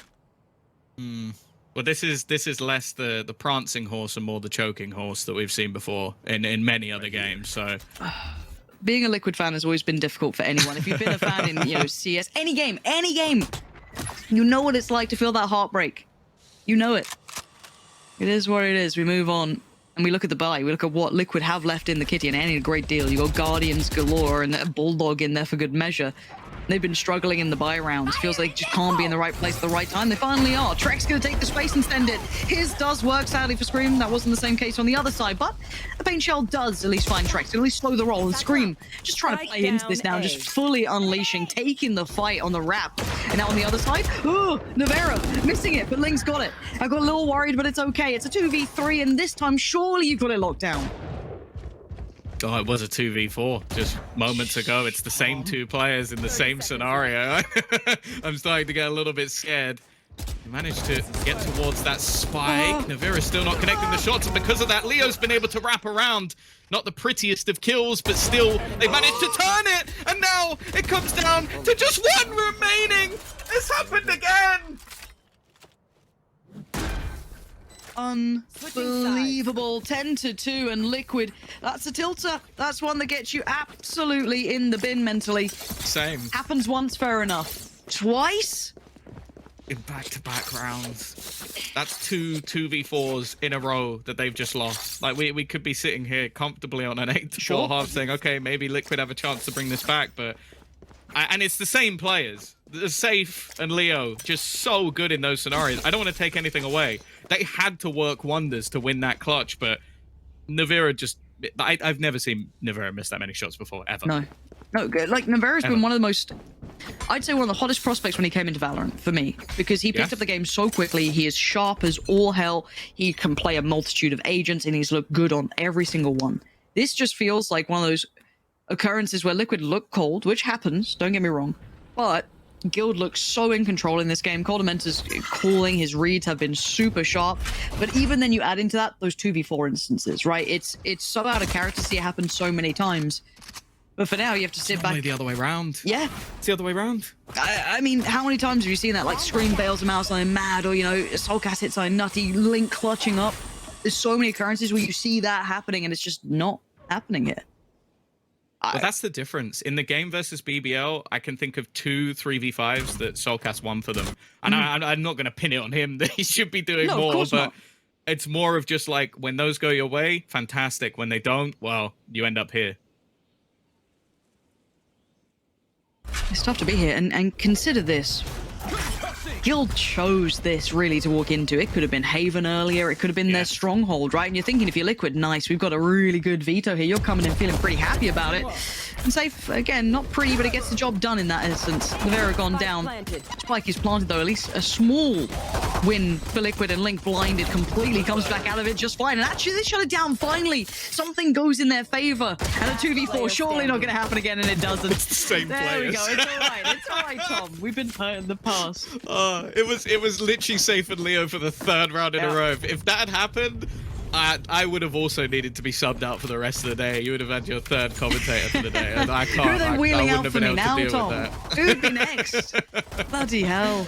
But I'm glad to see Liquid get something, right? Like, let's give them a moment to build back in. Give me a game on our hands, because honestly, one-sided games are kind of boring. I want to see Liquid find answers. I want to see, you know, that potential come in, because right now, yes, it's impressive to watch Guild find this form. Absolutely. Super enjoyable, but man, if they could keep doing it against a Liquid who's going to give you a little bit more. This is reminding me far more of Mech Na'Vi than what I was expecting from this game, because ultimately I expect a lot from both these teams. They're both 2-0. Na'Vi, on the other hand, are not within that bracket. Scream, he's already taken a hell of a lot of control. We've seen the same pinch that happened on the side of Liquid, and, well, it's an afterplant. I don't expect much of this round at all. Nope. Just, I guess, if we look at it in a more challenging perspective, keep it clean, build back into this game. I mean, you don't want an Eco Cobra to rear its head at this point, but you'd be happy to maybe build up some confidence, feel out the game a bit, because you've just been kind of backhanded for first half. Scream's just like, what did you say? You don't or do? You want to see? Oh, okay, I'll push the smoke. I'll push the smoke. Just for you, Lauren. I'm pushing the smoke. Look, it's only a problem if it goes wrong. Otherwise, it's ingenious, Tom. Of So you know what? course. How dare you doubt Scream? If man Alright. shoot the head, then big brain play. Hey, you've worked it out. For now, we're just farming. Not going to get that much. See if he was getting close to his ult. Maybe could build up a couple of points towards it. And Guild opting to pretty much give up this round. Perfectly fine. Opt in towards the next. And look, we get, well, they get 4 standing. So again, it's perfectly fine at this point. Bear in mind, Scream was on that site, clearing it pretty much instantly. I like the fact that Scream is then gone, I died, so I must buy a rifle. It's like, I'm not sure that was exactly what was the plan, but he's ended up with a stronger purchase. The issue is they're still investing more than you would like to see. I think that's mainly because Liquid realized the position they're in. Like, you are unlikely to just drag this back off losing and going 11-4 and then trying to win all the remaining rounds. Like, it's just unlikely. So they're playing a bit of a gamble in this one. Gamba bad is what I've learned from live stream fails. So you love a meme or two, don't you, Tom? Do it responsibly, you know. That's the one. That's what they say. So eyes this round turn towards Scream and Yampy, the 2 rifles they're going to bring across this. Otherwise, this would be a little bit more of a light bonus, but it's got intent behind it now. Of course, on the other side, a decent enough buy, rifles galore, a couple of bits of light armor here and there, but it's not the end of the world. But patience being shown. They've still taken some deeper control. That almost double duelist spot currently within A main is a little bit terrifying, although the lurk of Navira might disrupt that a little bit. On the other side of things, they're having to break this wall. This is something that we've seen Rust do quite regularly, is almost just place this in a position to give you information. Let you know that they either have or haven't taken that control back, and it means that Liquid are actually wasting a fair amount of time just trying to get that control. 30 seconds left. Let me go back around, and this is going to be Trex. This is going to be Safe to try and deal with this site hit coming through, and it looks like Safe's almost... Oh, he just turned away from that. I thought he was going to get caught out, but no, he's just fine. Trex now waiting for the hit to come in, and you can see it now working its way through. Scream just dives on him. Where's the trade? There is no trade. Leo's still standing. 3 kills for Leo, and Trex is there just to steal it. The rifles had nothing to say in this round. I thought they'd find a little bit of form, something, some sort of footing. They barely made a point of damage. Safe looking a little bit tagged up, but that's about it. Guild, clean as you like, and Navera, well, couldn't even find a target at the end. I was about to say, might as well just go down and then bring something. I guess it would be reinvestment into shields and whatever anyway, so it's not that much of a difference. That shot from Leo, from his POV, I imagine is nasty. Just because of how far he would have had to flick and then flick back to kill the second. Like, Scream did his job. The only role for him there was take some space, allow the rest of the team to sort of crawl out, and instead, Leo's just too fast. And again, like we talk about when he is on, it's incredible. A lot of the rounds he hasn't had to be. Yeah, Leo's one of those players, right? It's like you see that potential within him. Every now and then you get a glimpse of that game that he can bring, and it's just like, oh my god, he's something different. Yampy gonna start clearing those first bits of protocol towards A main, gonna at least force away Safe for now. Flash to follow. Doesn't quite catch anyone with it, so not gonna note how close by Trex was, but as said for now, Spike coming all the way back over here.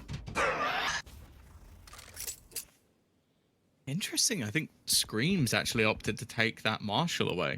I don't know. I know the man is called the Headshot Machine, but he's never been known for his scopes. So intriguing the decision behind that.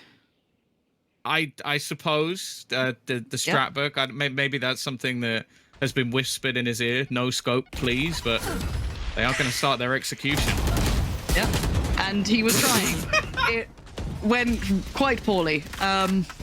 First man in, happy to just hope for a trade, and Russ has just dipped out. He's like, guys, it was just Scream. I don't know what's happened. Oh no, the rest are here. The Spike, not yet to go down either. Something disrupted that, at least in this moment, and Yampy's going to find Trex. Quinn comes out, and Russ, right place, right time. The perfect turns on the dime, and Soulcast gets backhanded. It's going to be 12 now for Guild. And just Liquid, where there was a glimpse, man. There was a glimpse, Tom. There was like, oh, okay, maybe there's a little life in them. I think we're seeing a lot of different things here. Like Russ's comfort level on this agent and the Prior is clearly huge. I also am not really sure. Like you have a flank coming in here. I guess they were trying to run towards him almost as a disruption, but that's just a spot that's not cleared at all. I also think trying to entry with a Marshall blast packing into the site is one of the most mental things I've ever seen. Like you'd have been better off having a frenzy. It did seem a little ambitious. You know, it's like there's method to it, but it was mostly madness. That though was a shot. Finally, Nevera needs to warm up. Couldn't quite find Coldamenta there. So again, trades it out essentially at this point. And Russ again just better equipped. It's gonna be Liquid with only 2 left here. Link and Soulcast. What you got for us? If anything, apart from eating the flashes, Link now blinded. And Russ is on the other side, Tom. This is looking all but over. Spike down. And I've got to say, Liquid looking a little flat for my taste on this map. And Guild just firmly in control on a map I just did not expect it to be on. Yeah, especially considering these are the maps that Liquid have been happy to play throughout the tournament so far. Ones that they won last week, in fact, and now coming back onto their own map choice and the 3rd in the series and getting basically destroyed by Guild. Now left onto Soulcast. His aim has been crispy, but 40 seconds, 4 kills to find, and he's just hoping that he can maybe drag someone away here. I mean, you got to give it a go, right? Play it out to your best capability. And he's got so many players all going to try and swing. He's going to punish 1, but it's all but 1. It doesn't really matter. As Guild closing down on, what, 13-4. Tom, this has been a bit of a clinic, if I'm honest, because we looked at this veto at the very start of the day, and obviously when you see Guild and you see, you know, a good tier 1 team against them, you expect certain maps to come into effect. It wasn't the case, and they actually looked fantastic. Yeah, weirdly, it's the maps that they didn't choose that were the ones that look fantastic. Yeah. So maybe, I guess they can stick to what they know. And actually for Guild, I think that's actually a better sign. Okay, sure, their Icebox, it still has some teething issues. There's some things they need to work on. But the fact they look fantastic on Split, a map which I don't think we've seen from them this season, and now they go into Fracture, a map which they really struggled on and clearly fixed all of their problems. Remember, they literally lost this map to Big last week because Musashi just destroyed them. They changed their composition to one of comfort, and they dominate. Yeah, this is a great look for Guild. I think a lot of us got a little nervous seeing that, you know, one of the results, you know, beating Mech, looking a little rusty in another way, but then this is a huge kind of, I guess, course correction of putting us back into a lot of faith, but we have to decide the player of the match, and that's where we're asking you guys at home.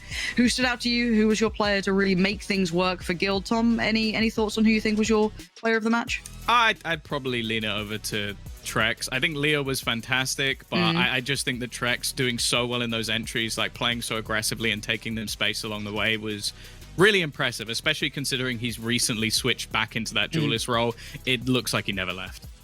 Well, it's been a great day for Guild fans everywhere. That was certainly a result you'll be happy with. Liquid, well, there's still more time. They're still towards the top of their group, so don't be too worried just yet. However, we have a whole new game to come up today, so don't go too far away. We'll be back after the break. Dare to challenge yourself.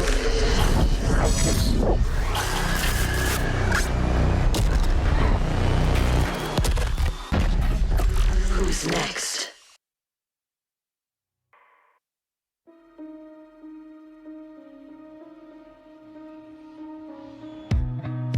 Time slows down when it can get no worse. I can feel it running out on me. I don't want these to be my last words. All forgotten, 'cause that's all they'll be. Now there's only one thing I can do. Fight until the end like I promised to. Wishing there was something left to lose. This could be the day I die for you. What do you see before it's over? Blind and fly. Dare to challenge yourself.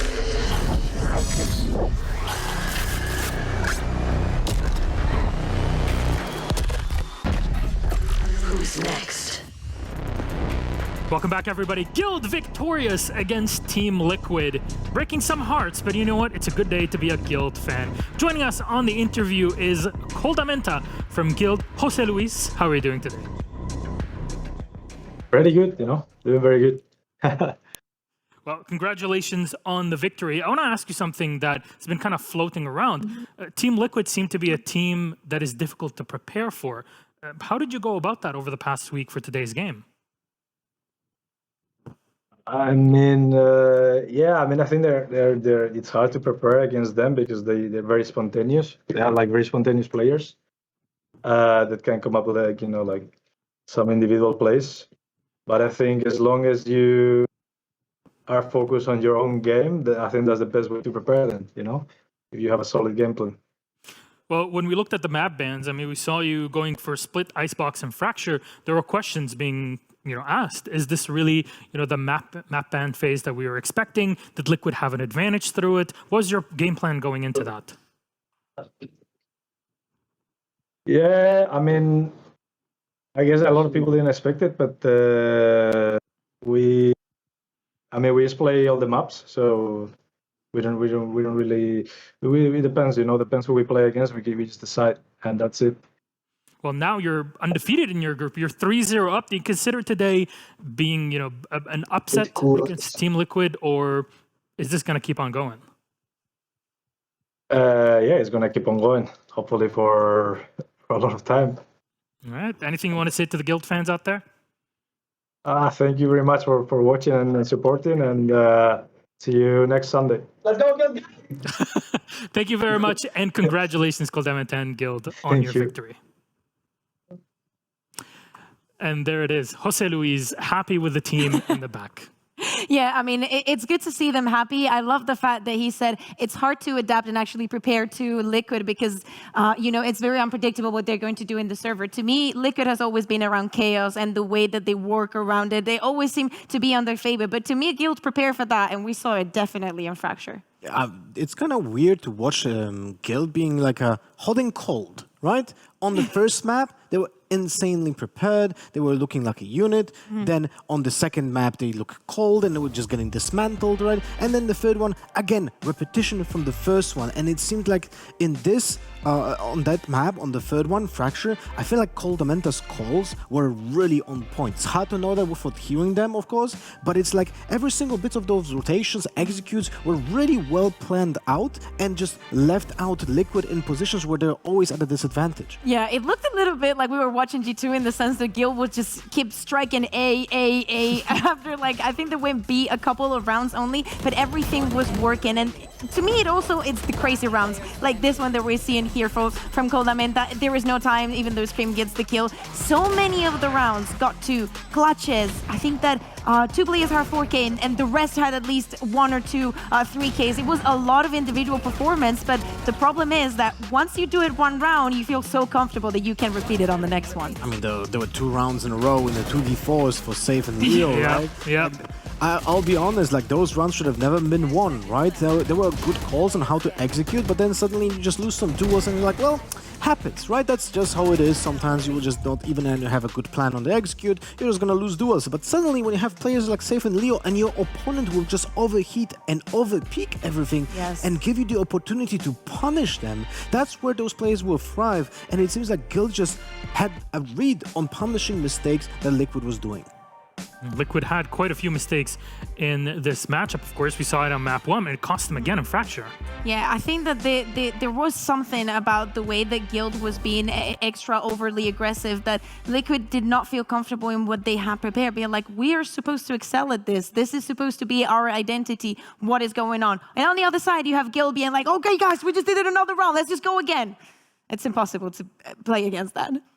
Breakdown in details. We got Telestrator ready for everybody. Go ahead, Lothar. Yeah, if you guys remember the one round where Tom paid attention to Yampi's position on the map where he was gathering map control for the defenders, there's actually that round where Yampi was just sitting, let me zoom in on the minimap, Yampi was sitting on the spawn on the top of the map and he was controlling the entire pace of the round. He was giving a lot of information for the teams like rotations, but then suddenly, even though with all of that, all of those informations, the read was still well done, but Guild had an answer to it. And this is where we're gonna focus now on the A main entrance. The anticipated push by the guild will be through the A main, and this is where the players on Dish are just standing here to make sure that they can play off the contact of Cypher, who when he has the player in front of him, that's the moment when the players from the Dish either drop out or just start using their utility.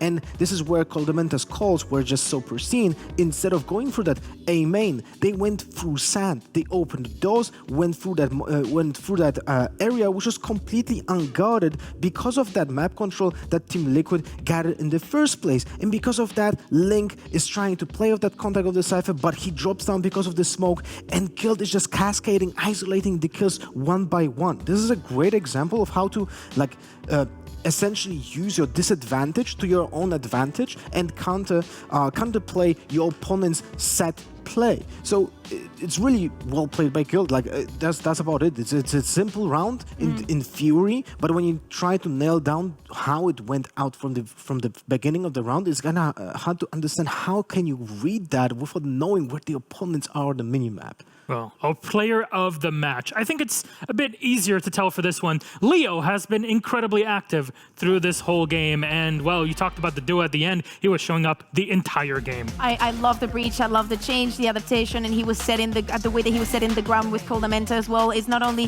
the clutch plays. To me, I think that maybe Trex deserved it as well. I think that they both deserve it today, but for what they put on the server and how they are progressive as players and together. And for me, Leo was always that breach player. I still remember his clutches on Haven when he was playing with the old team, and that's for me. This is like his back to his roots, you know, the way he played. Yeah, that's the Leo I remember from the last year.